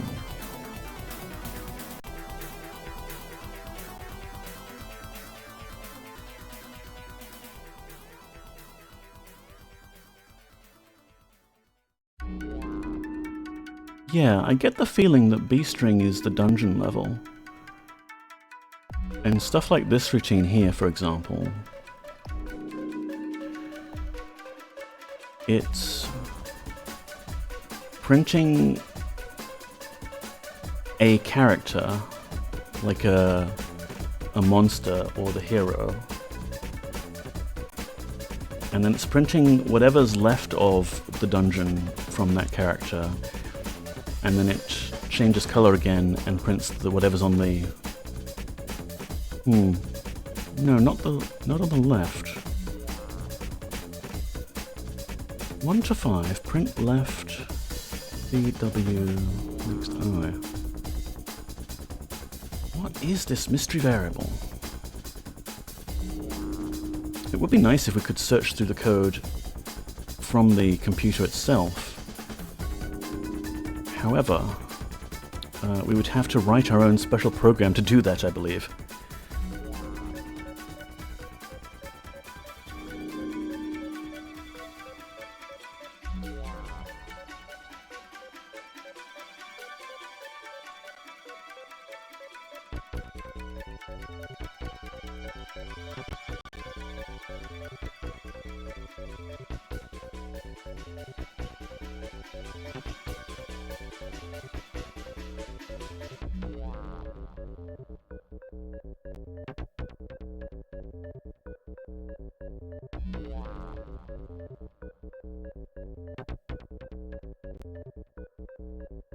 There's this thing here. 2520. For I is 1 to W, let B string is B string plus space next I. So it's like W is a width, and B string is just supposed to be a big empty string of W number characters. Like blank string. So they're using B string as a way to generate empty space characters. Except...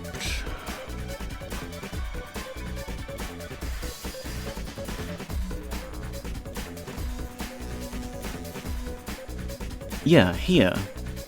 Let C string is equal to role-playing game. Let B string is equal to empty string. And then later they initialize B string by padding it with spaces. There is of course a special BBC Basic way to generate a string consisting of multiple characters, but we can't use that, so we've written our own little loop. W equals 40, that's the number of characters in one row of text of the screen. So that's the width of our screen. We're making a string that is 40 space characters wide as a means of clearing out parts of the screen. So first, let's check line 2500.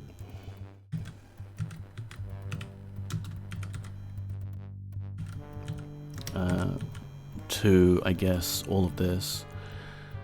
2520.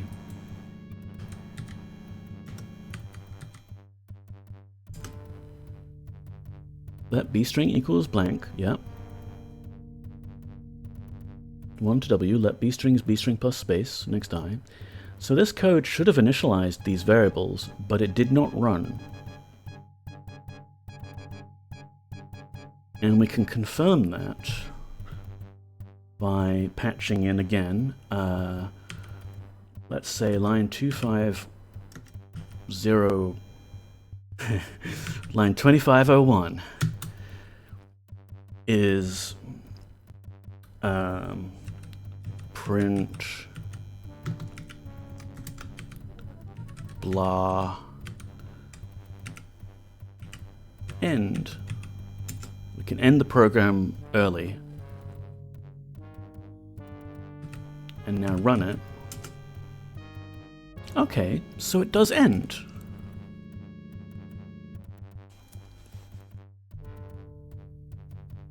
That's even more curious because it means $B must have a value, right?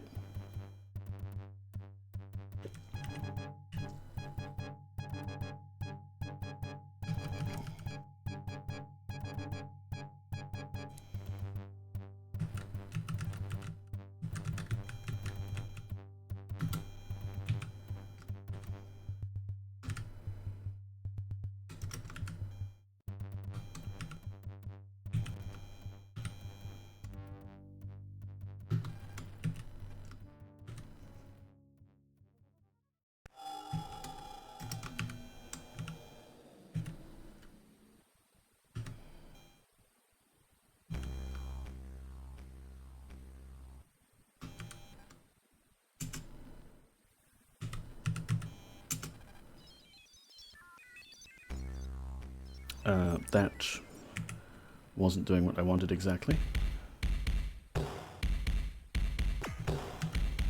wanted to stop.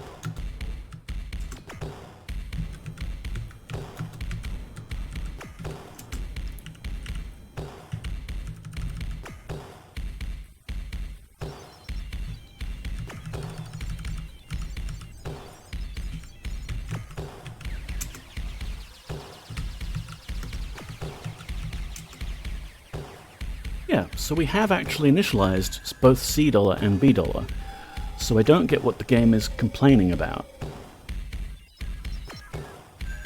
It makes no sense.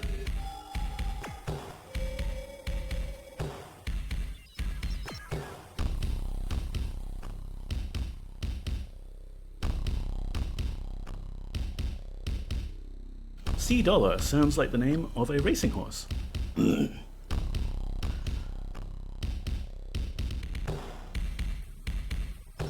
I'm trying to fit in an Animal Crossing joke here. I caught a C dollar. It's at least a C plus. No, I can't do it.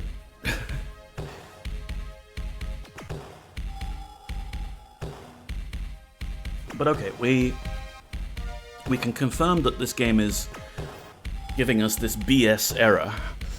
I mean, this B dollar error. Because we clearly initialized it. If we revert the line how it was before,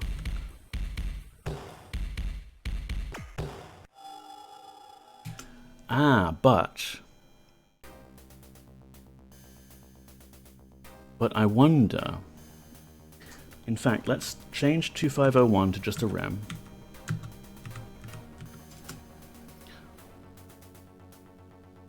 If we list 2500 to 2... What was this? 2530. Yeah. 2500 to 2530. So we let W equal 40, and then we go for I is 1 to W, let B's is B's plus space next I. What if we're constructing the B string to be 40 characters wide, but later on, code is accessing it and trying to access outside of that range? Could that also produce a no such variable kind of error? Let's go ahead and say line 2521 is going to do what we were doing previously and check that that's actually initialized correctly. Run. Okay, you can't quite see it on stream, but C is role-playing game, B is space dot. So that's exactly 40 characters wide. That's great. That's what we want. I'll allow the game to continue after that line. No breakpoints or debugger here. We just have to put print statements in. The good old-fashioned way.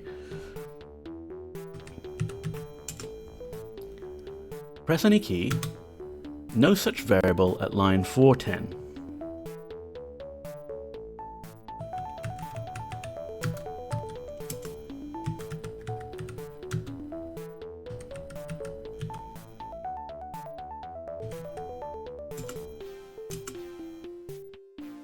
I've been watching enough Lemmings 2 on Yasmin's channel that I immediately recognize this as Lemmings music. It's insidious.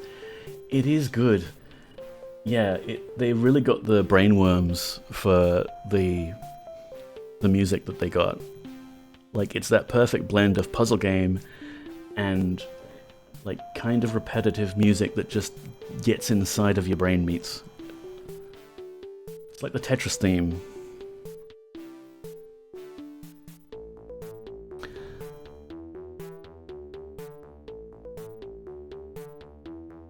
So 410, no such variable.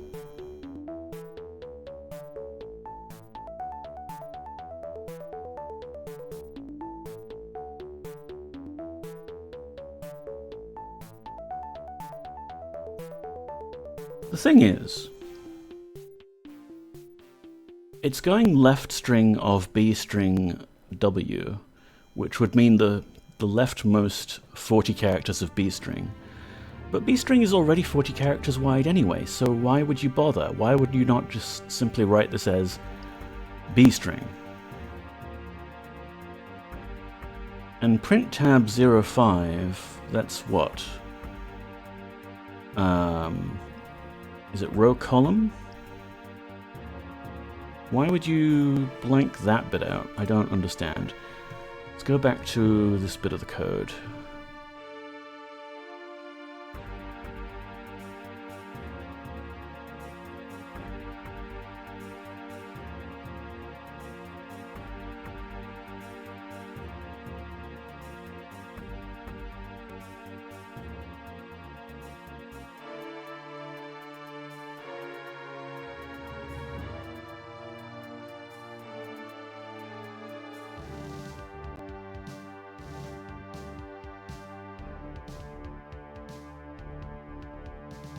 Oh!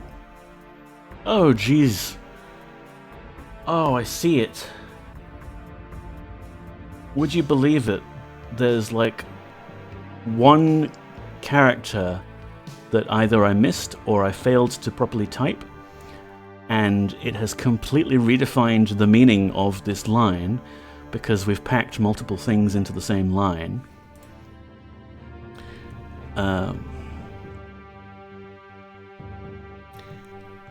The line as written is print tab 05 semicolon, that is to say, continue printing this right next to what you just did.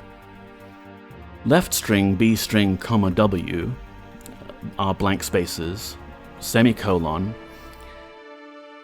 colon, meaning I want to write a new basic statement now. Let $m equals empty string, because we want to pack stuff onto lines like this for brevity. However, what we have is print tab 05 semicolon left string B string W semicolon let M string equals empty string.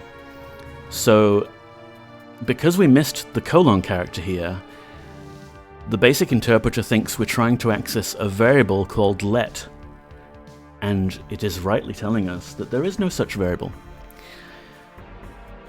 Sadly, error messages did their best back in the day, but they can't be quite as intelligent as modern compilers. Well, I say that. I know there's plenty of modern languages which do not do a very good job of explaining what the error could be if there's a syntax error that causes you to completely reinterpret the line. So line 410 should be exactly what we wrote, with a semicolon and then a colon character. And now we can run the program? Perhaps, why not? Prepare hero tape. Prepare dungeon tape. Channel at line 1800. I don't know what the channel error message means.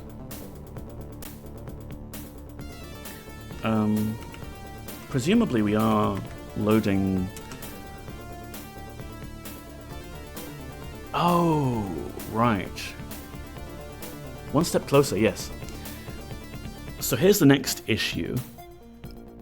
When we made this disk, we got ourselves a blank floppy out of the box and removed the packaging and what have you, obviously, and inserted it, and we formatted it, and then we started writing our program, and we saved our program to this disk, all virtually, because I don't actually have a physical machine, physical disk drive, or physical disks. What we actually did was we loaded the virtual image of the welcome disk into the emulator, because the computer does not have the ability to format a disk built in. The ROM has some commands for doing things like this, like listing the contents of a disk, but formatting is more complicated. So for formatting, they made a program on the welcome disk designed to format your blank disks. The story is getting somewhere, I promise. So we loaded our welcome disk, we formatted it to be blank, and then we started coding and saved stuff. And at the time I didn't pay much attention to it, because all of this disk drive stuff was very arcane and mysterious to me back in the day, and it's still fairly arcane and mysterious. The file got saved as w.level and w.dungeon, and my little one here, w.crystal. I didn't know what the W meant. Who knows? It was just, there's a thing here. But then you can see in our later coding sessions, we've saved it, and it's not had that prefix. And my theory is that the W prefix is an old school concept of a directory. because it was the welcome disk that we were on, and so maybe that we were in a W directory when we started saving things. And now the game is trying to load the level, but it can't because it's in this W prefix directory, what have you. So this is interesting, and we're going to have to maybe rename files? Can we do that? Yes, W quit bang. I'll go get out my BBC computer manual. Let's just move that out of here. Manuals.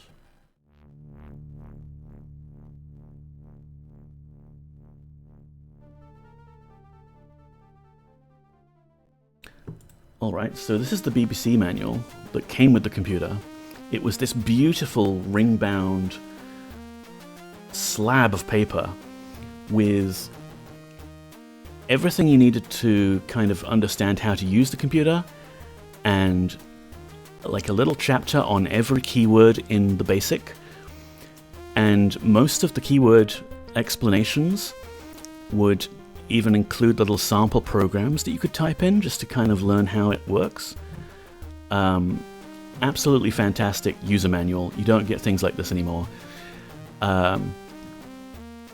It would even have technical specs on like the wiring of the microcomputer, so if you wanted to get in there with a soldering iron, you probably could. It might not have too much information on the disk drive, is the thing. Because that was an extension. That was a ROM chip you could get and plug in to make the computer understand how to use floppy disks. And there were a couple of different vendors. There was the Wacom floppy drive and other ones. So you would actually have potentially slightly different commands to access your disks.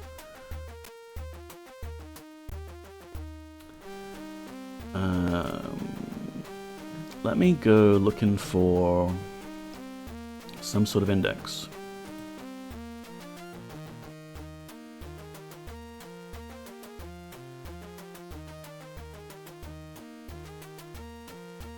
There's ADFS line page 370, which won't quite line up with this PDF that I've got, but it'll get us in the ballpark. And if this fails, we can just run the character creator again and make a new level and things. But I'd like to just kind of rename the file that we had.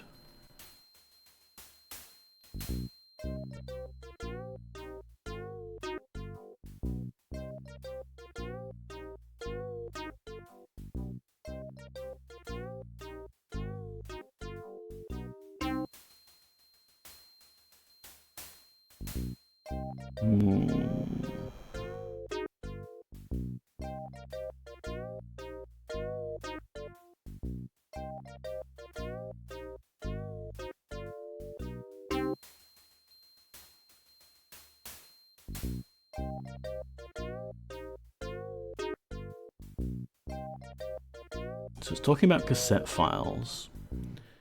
And of course, for those not in the know, back in the day, if you didn't have a disk drive, you would store your programs on cassette tape, like audio cassette tape with a cassette player. But you would hook it up to your computer,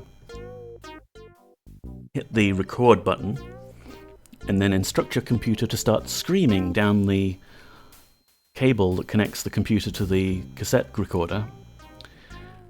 And the particular frequency of screams, much like your old school modem noises, would be the data that gets encoded.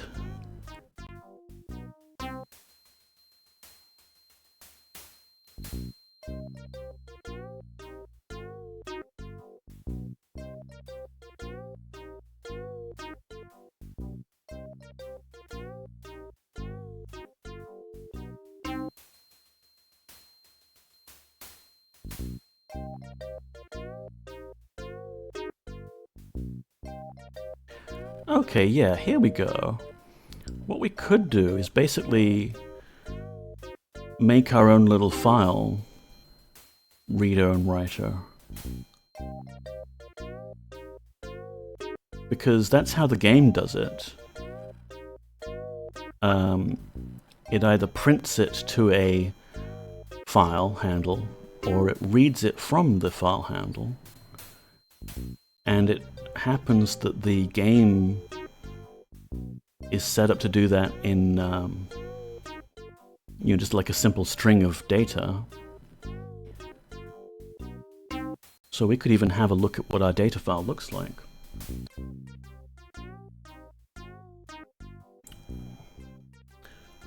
Let's, once again, mode 7, please.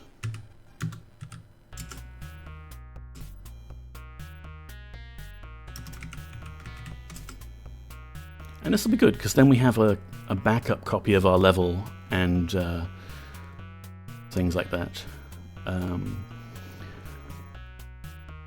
Let's see how it works. Let's call it fh for file handle equals open in. Do I have to put it in parentheses? I do. Maybe. w.level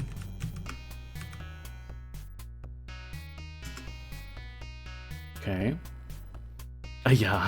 There. I feel like sometimes exclaiming in Chinese "aya" is just all I can do.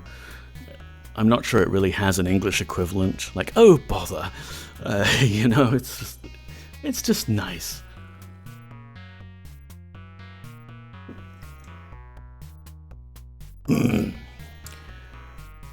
So we can read a variable.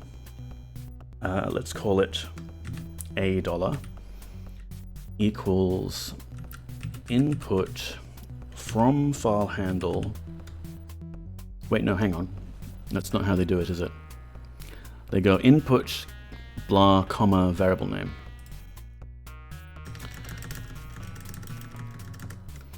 Input.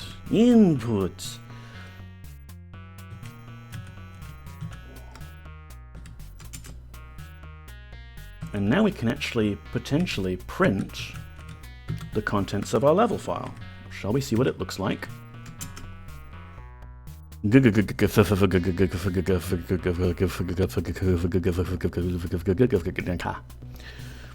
Cool. It was very wise of them to store the levels and character data and things in a textual format that you could actually just look at.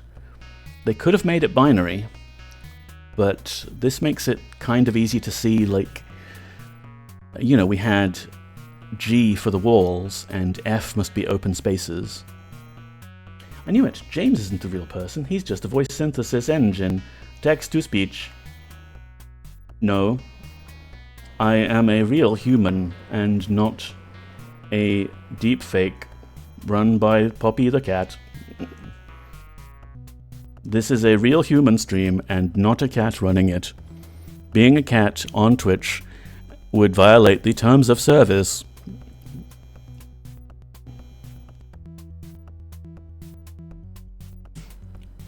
So now we can write this to a file that's just called level. But first we must close #fh.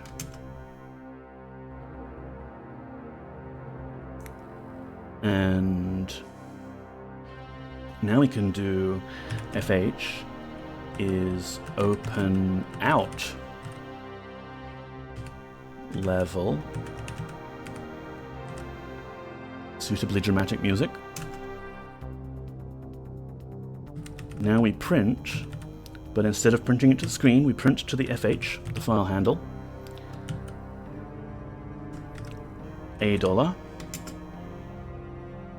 and close fh. What does our disk look like now?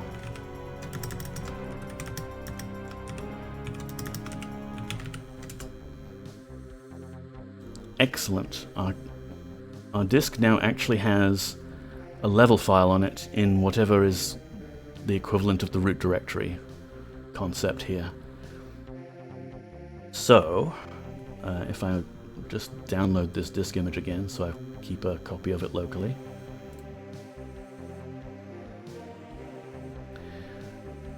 Can the game run now? Prepare hero tape, press any key. Prepare dungeon tape, press any key.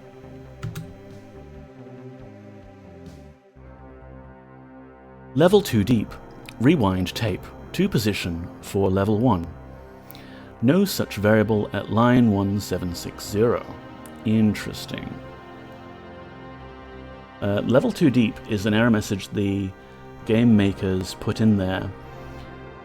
The idea is that your character is, level 5, meaning you can go through dungeon levels 1 to 5, but you cannot go to dungeon level 6.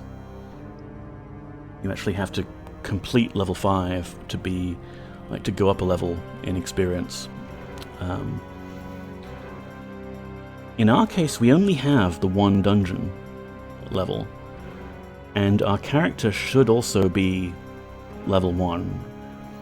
So level 2 deep doesn't make too much sense as an error message. And then it fails with no such variable at line 1760. What does line 1760 look like?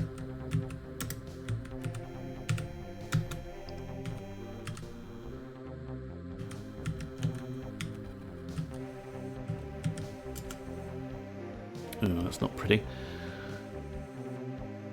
If f5 is less than s3 plus 1, then let mst let nx is ox. Okay. Let y is oy. Go sub 430. Return.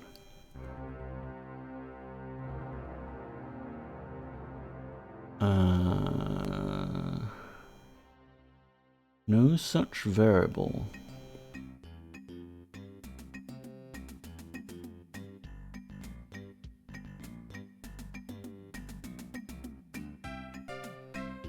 Well, maybe that's just failing because the level is too deep, and we need to rewind the tape, which we do not have.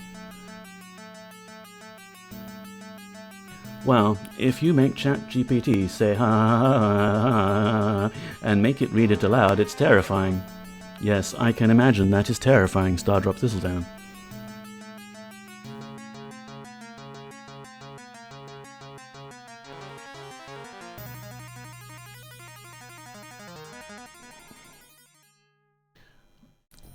Rewind tape to position for level 1. I remember there's some code about this.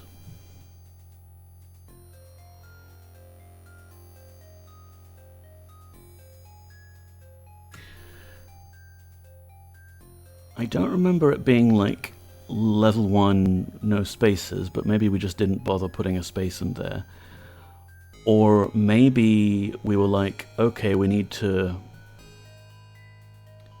save the file or read the file as level 1 rather than just level, because we're not running from a tape, we're actually running from a particular thing, like a disk.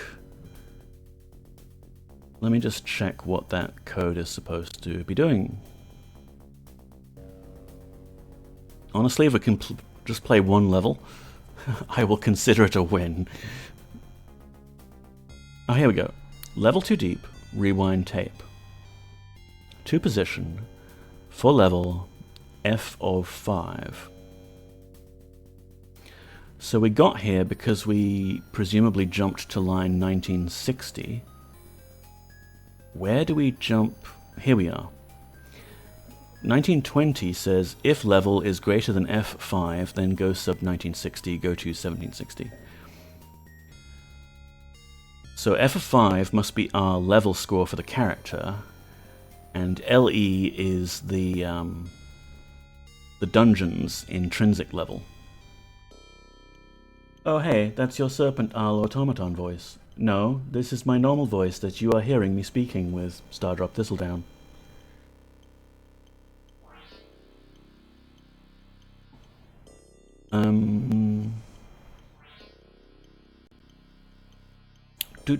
So what if we just print out these values? Because you can do that. Like, the game has kind of crashed, and it's left us with some variables in memory that are still set to what they were. So we can just straight up print LE 14. So the dungeon level was 14. That seems incorrect. And f of 5 is 1. Yes, our character level is 1. So something's gone screwy with the dungeon? Did we load it incorrectly? Did we save it incorrectly? 1910 says let LE equals ask mids s I plus 2 1 minus OS. So if there's a problem, it could be there. Let's go to a 40 character mode again.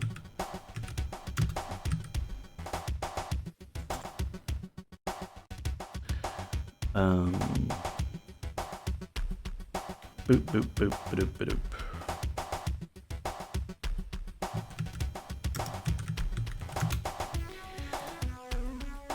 Let's go from,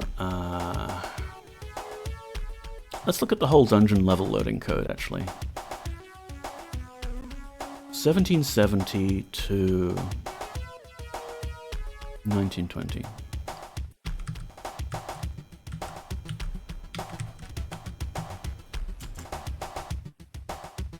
Prepare dungeon tape. Display that message. Ask for a key. So we are loading the level called level. And we did note that if we wanted to modify the game so it would actually accept multiple levels, like the cassette version intends, we would probably have to modify this code to say like level 1, level 2, and so on. Then we let I equals 1, and we loop 15 times 15 times, incrementing I each time. So we've loaded all of those G's and F's. We've loaded them into S string. No. We've loaded them from S string into the R array for room. Ah, here we go. Here is the problem.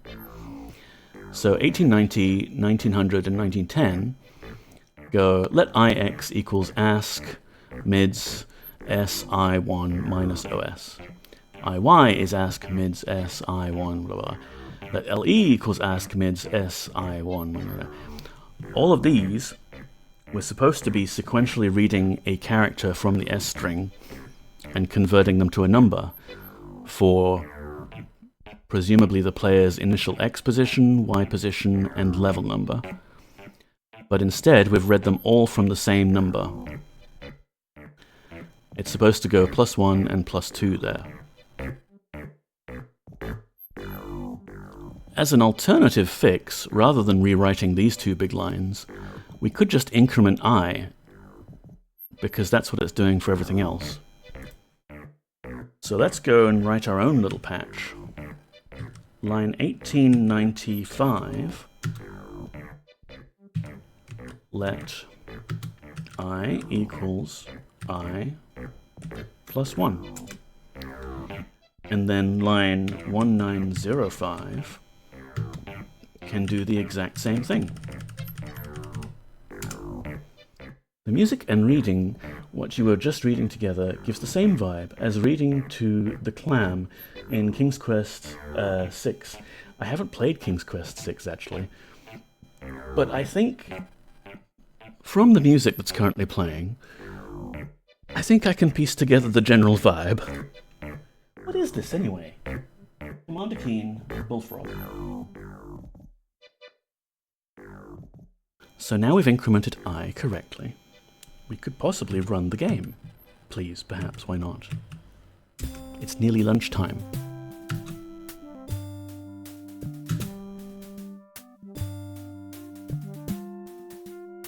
Oh, things happened. It's a bit where you read a very boring book to a clam. Oh, I bet I could do that. Oh, yes.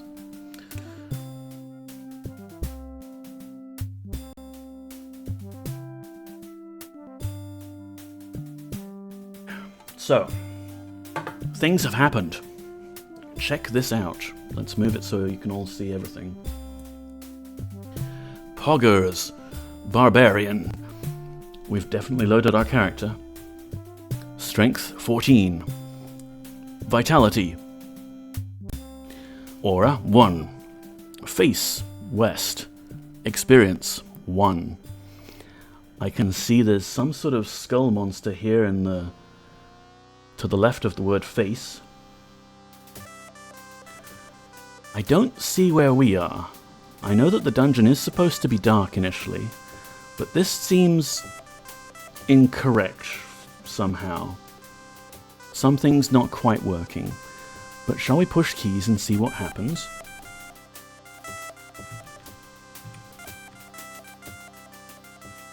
No such variable at line 460. Lovely. I don't even know what I was pushing to get that.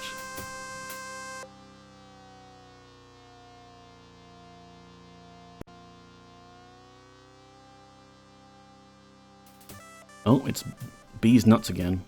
I'll bet that's the exact same error. I might even have copied it. In fact, I'm almost certain I copied it. Look, it's directly below this other line that's identical. I probably copy-pasted that, and it's the same bug that we got.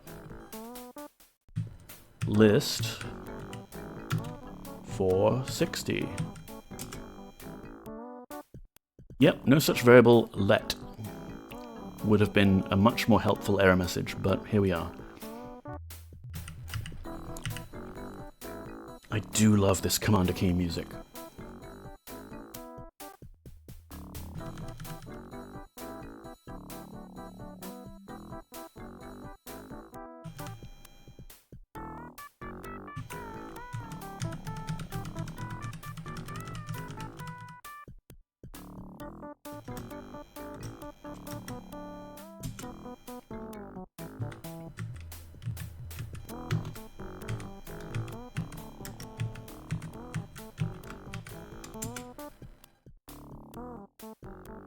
Now, I don't think that was the problem that was causing this weirdness on screen. That was some other problem that just caused us to crash when the unexpected happened.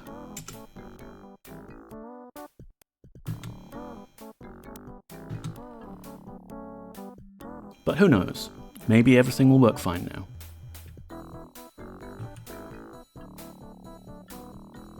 That was weird. I pressed C and our strength stat went down to 13 momentarily.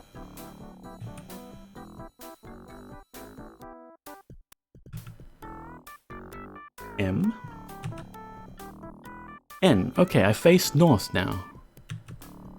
I face east now. South. West. Okay, so the thing that I thought was a monster is in fact our character. And we use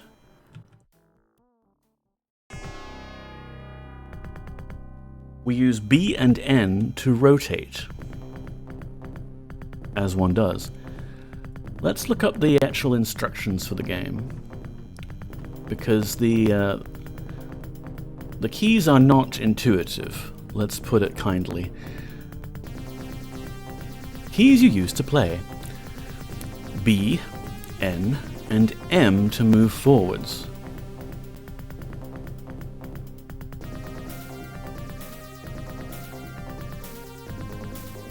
To attack, press A, and keep pressing while the fight goes on. If your character's strength is running out, you may use magic or take a potion to recover. Interesting. Press P to take a potion or salve at any time. One of each is used up whenever you press this key. They restore strength and vitality.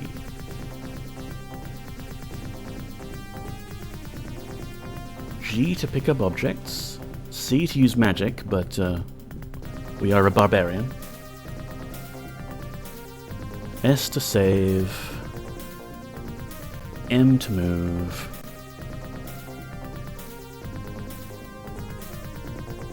Okay, so B and M for moving. A to attack. Oh, if you press R, you will reveal an area of 3 by 3 squares.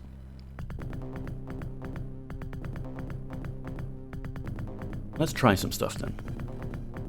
Reveal. Ho ho! And then we crash. No such variable. I get the feeling that this area here is actually supposed to be black. Because we got some game data showing up here.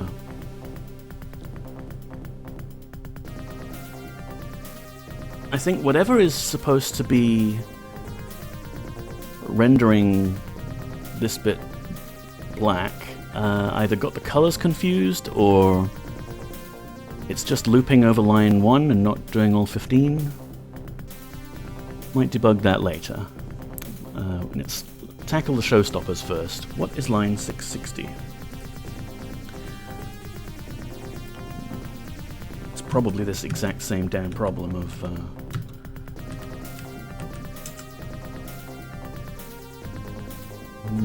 No, this is different. Let R mx my equals nt. Let x equals mx, let y is my, go sub 570.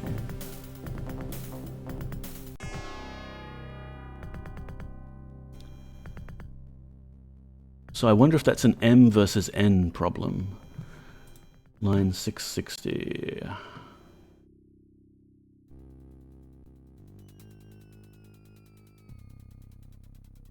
It is. I think that's MT rather than NT, but it is. I mean, look at it. You can't blame me. It looks like an N. It's just when you compare it to other N's where the slash goes all the way to the bottom, it's more obvious there. Okay, so let's rewrite that.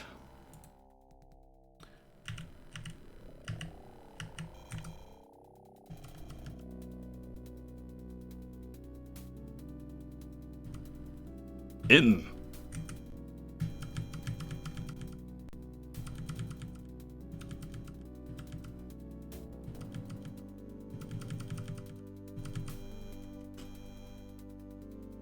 Can we run the game now?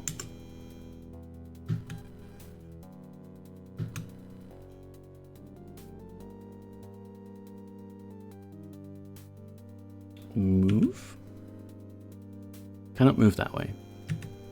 If we rotate south, can we move this way? No. If we rotate east, can we move this way? If we move north. Oh. Okay, something happened, we died, and syntax error at 750. I think. Okay, but syntax error, we can fix that.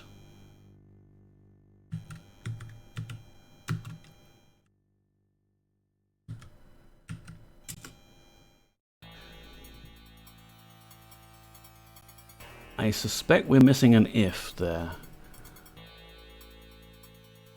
Yeah, just straight up didn't get typed.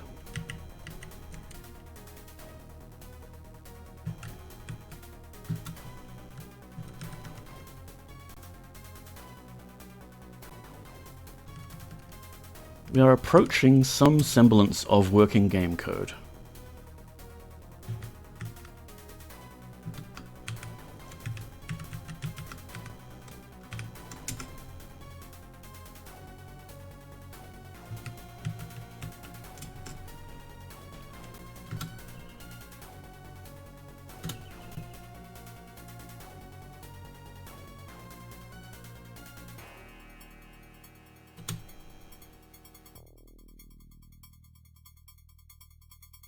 Alright, here we are, Poggers the Barbarian. We cannot go west, maybe? We're gonna go south. We tried going north, I think. Hit thee, hit thee, hit thee, hit thee, attack? Attack? Attack back? A good blow. Well hit, sire. Hit thee. Thy aim is true. The monster is slain. Oh, jeez. Victory music. Good timing there. So that was exciting and real-time combat. I was actually thinking it was going to be turn-based. But no, that was just repeatedly attacking me. And look, our strength score is slowly going up as we just sit here. Amazing. I really thought this would be, you know, like you take a turn, the monster takes a turn. Can we continue going north, allegedly? It seems to be west.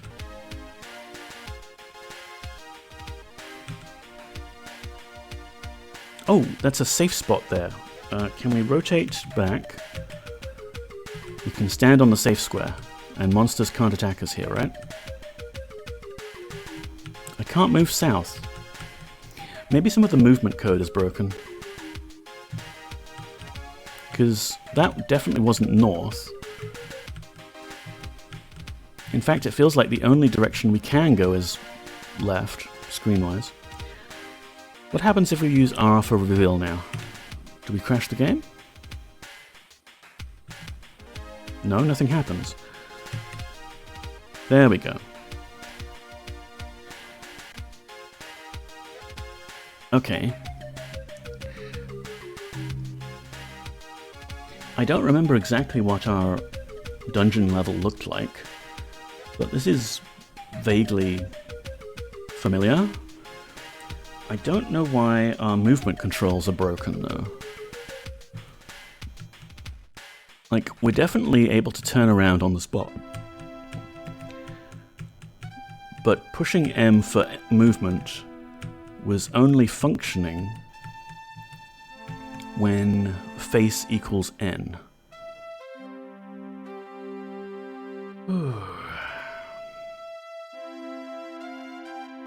Let's load up the dungeon program and just check what our dungeon actually looks like. But first we save Doom, just to make sure I've definitely got it. Because this is the most correct the game has been.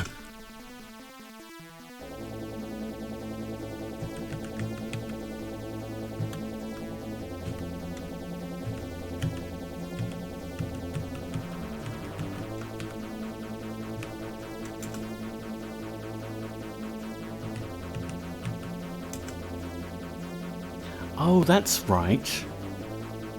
There isn't actually a load option for the dungeon generator.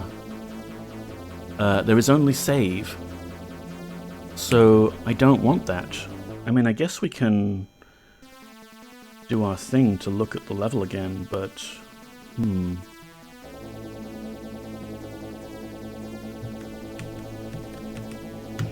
Let's save it as the regular dungeon file name.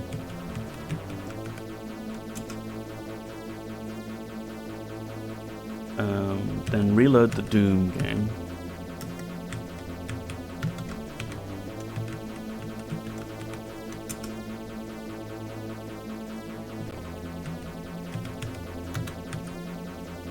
Yeah, my background audio is definitely getting all weird and distorted sometimes. I mean, I am running the thing through basically a headless browser that's embedded in OBS, so give it some credit for working at all.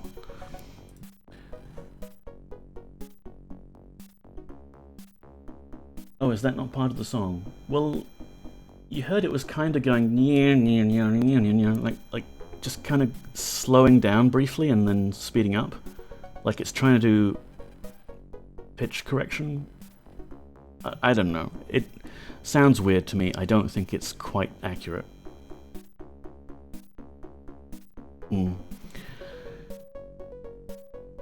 So maybe we find the bit of the game code that lets us move around and fix that.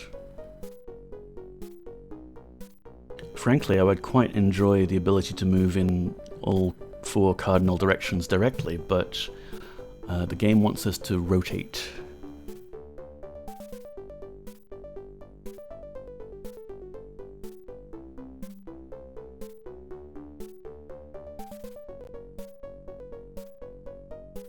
Must be fairly high up. Oh, no, go down. Yeah, here we are, right at the start. It's actually going... if we press G, then we go sub there. If we press P, we go there. R...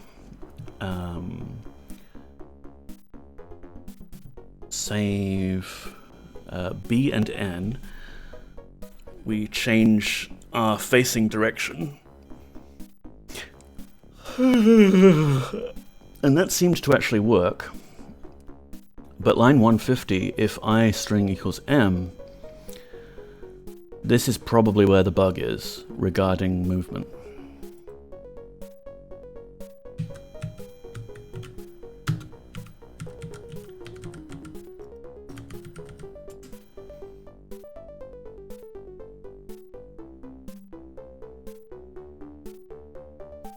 You know what, it might be an N versus N issue again. Oh no, that's definitely N. NX is NX plus D. NF1. Let NY is NY plus D.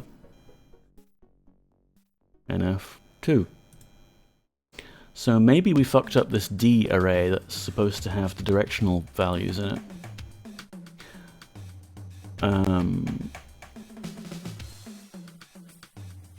That was set up fairly late in the code, if I recall correctly. Somewhere over here.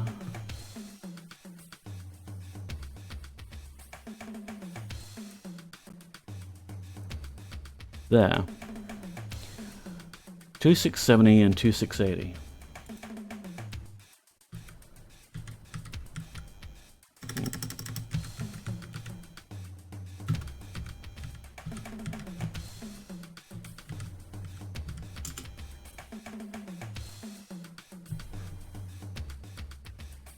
Oh, lol. Okay, so in this case, the code that we've been asked to put in is, for I is 1 to 4, read D of I, comma 1, D of I, comma 2, next I. The code that we've written is, for I is 1 to 4, read D of 1, 1, D of 1, 2, next I. So we've got a loop variable called I, but we never actually use the loop variable because I and 1 look so bloody similar.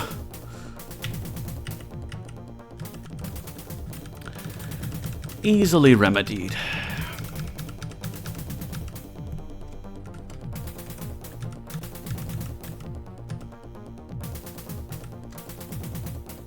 Now write a unit test to make sure this doesn't happen again.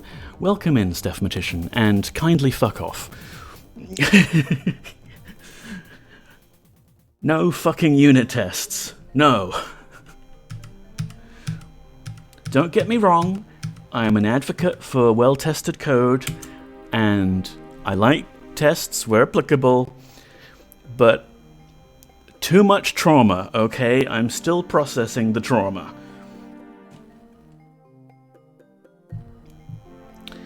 Right, so we fixed that. Let's save it again. Doom! And run the game, and then go to sleep. We'll have a nice nap. I'll eat a croissant for lunch. I have a croissant in the fridge.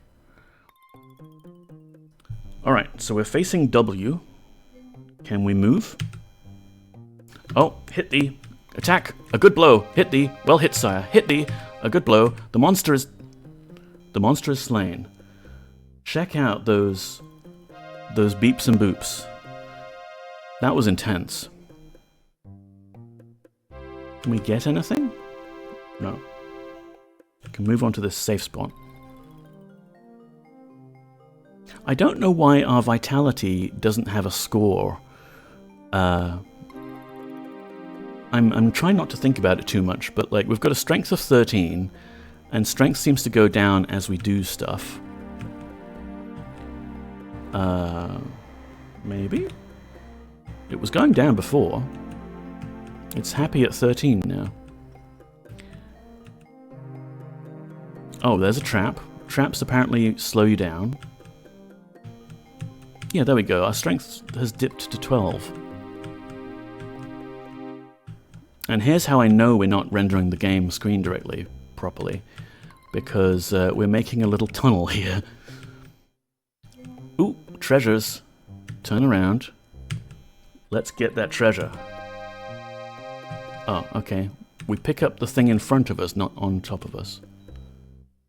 Beep, beep.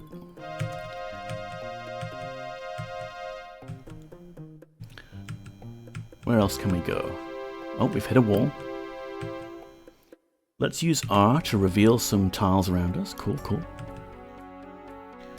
We can see what the deal is with this pot. Do we get it? We got it. I don't know what it is, but we got it. My current trauma is PowerShell. Ah, yes. You can tell it's traumatic because it literally powers hell.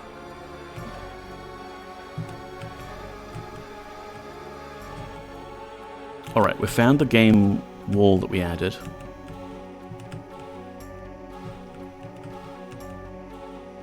You can only reveal tiles by trying to bump into them, which is a little difficult when you have to rotate and everything. But we are exploring the level. Okay. If I use R, I think I burn up a torch, but got some visibility, good. There's a monster around here somewhere, if I remember correctly.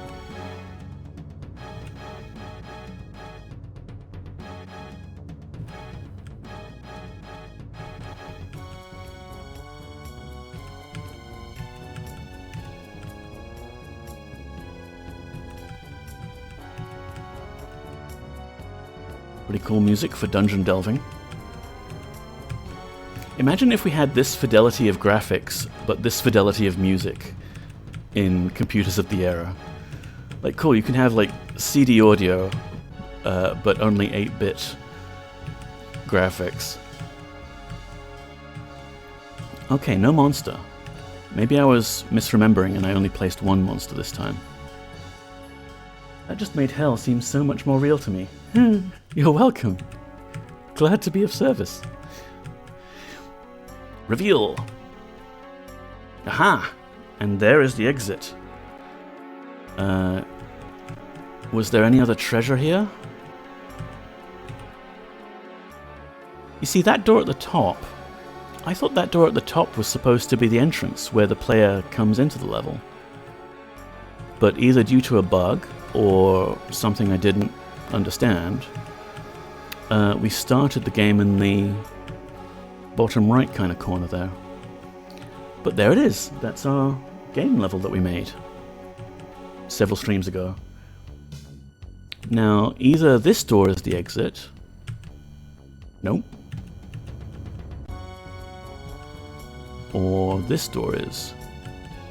Here we go. We're going to exit the level. The actual objective of the game, as written, is to traverse through several levels. And at the end, there's like a magic amulet of Yendor equivalent that you get to win the game. The Lost Idol, that was it. Since we only had the capability to save one level from the dungeon generator, we only have this level, so we don't have the idol that ends the game. But we can go through this door and see what happens. There, the music distorted. The music distorted like it was running on an old cassette tape. How suitable for this thing that we are doing. But no, it's an MP3. It shouldn't do that. Okay. Just streamer things. Let's exit the level. Exit from... you need experience. What is this saying? You need experience, exit from this level. We got experience, didn't we? We killed a thing.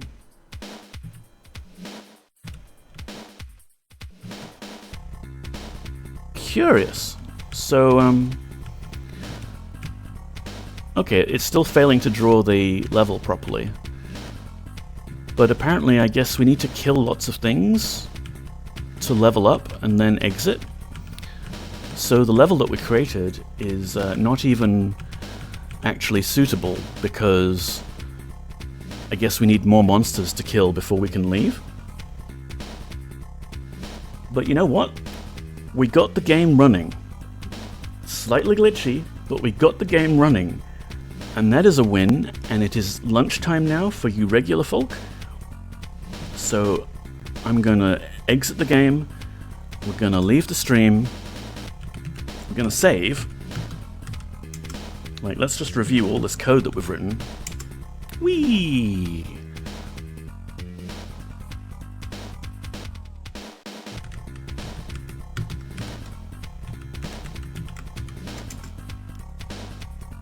And I'm gonna get some food. I'm gonna try and resist the urge to nap and instead go outside. All you fine, lovely people, I want you to enjoy a lovely Tuesday. Get some food as well if it's lunchtime for you, or time-appropriate food. Maybe a snack. Download Drive Zero image. Okay. I'll need to save that properly later. But thank you so much for being here. Let's go to the begin screen. In begin, which also should kill the music. There we go. Thank you so much for being here and putting up with my 3-hour-long stream, holy crap, of retrocoding, where we debugged things and made typos and fixed typos and eventually got it working. Lifelong ambition achieved. I got that game running. It was a little janky, not gonna lie. I think had I done it back in the day, it would have still been exciting. And it's exciting today, but for different reasons, you know? Like, it's not a game I want to play all the time. It's not like, ooh, cool, I've got this shiny new game and I'm going to play it all day. But, like, it was an experience going through all of that. And especially debugging it. I'm not sure if I would have had the chops to fix all of those issues. Like, you might have had to just kind of start over and try typing it in again from scratch back in the day. Like, yeah. But I bet I would have learned stuff by doing that. And that's what makes these Usborne books so damn cool. Like, they teach you programming by making you put in a game, which is what kids want to do. They don't want to write accounting software. They don't want to write a bloody website for fintech. Yeah. I'm going to leave you now. I don't even have Twitch open up yet. Let's open Twitch.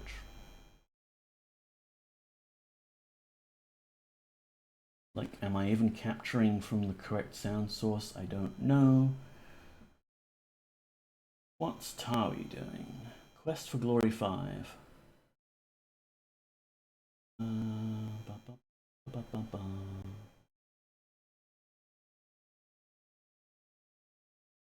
Wait, G-Funk's online? Man, G-Funk doesn't stop streaming! But we have raided G-Funk recently, so we don't often get to raid Tawi normally. I like Tawi Jia. She is a Canadian retro streamer who is an amazing pixel artist as well, and likes garlic bread. Who doesn't like garlic bread? But likes, you know, garlic bread and snacks, and has a cat named Lola, and is a very nice sort of person. So let's go say hi. Does she have any BTTV emotes that we could use, I wonder? Well, she has Bongo Tap, so... No, I want to bring her snacks again like last time. The number of jobs for web apps in fintech make me want to scream. Yeah. They're all like, yeah, we've got this cool idea and we need you to just write a little app. You know, just a little app. It just does financial shit. Like I've got the idea. I've done 90% of the work already. We just need you to do the typing. You know, do the typing, Code Monkey. As you saw during this stream, a lot of what I was doing was not typing, even though we've got the code right here. A lot of what I was doing was just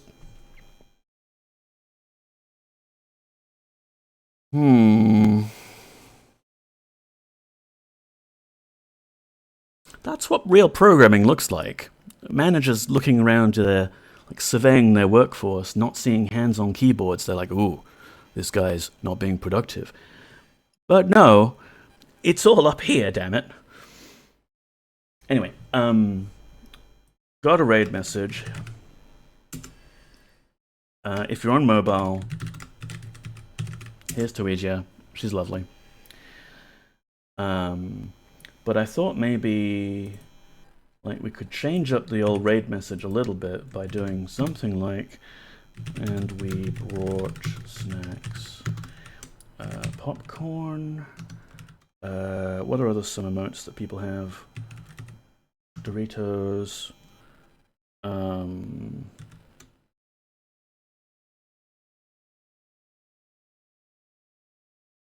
Burger.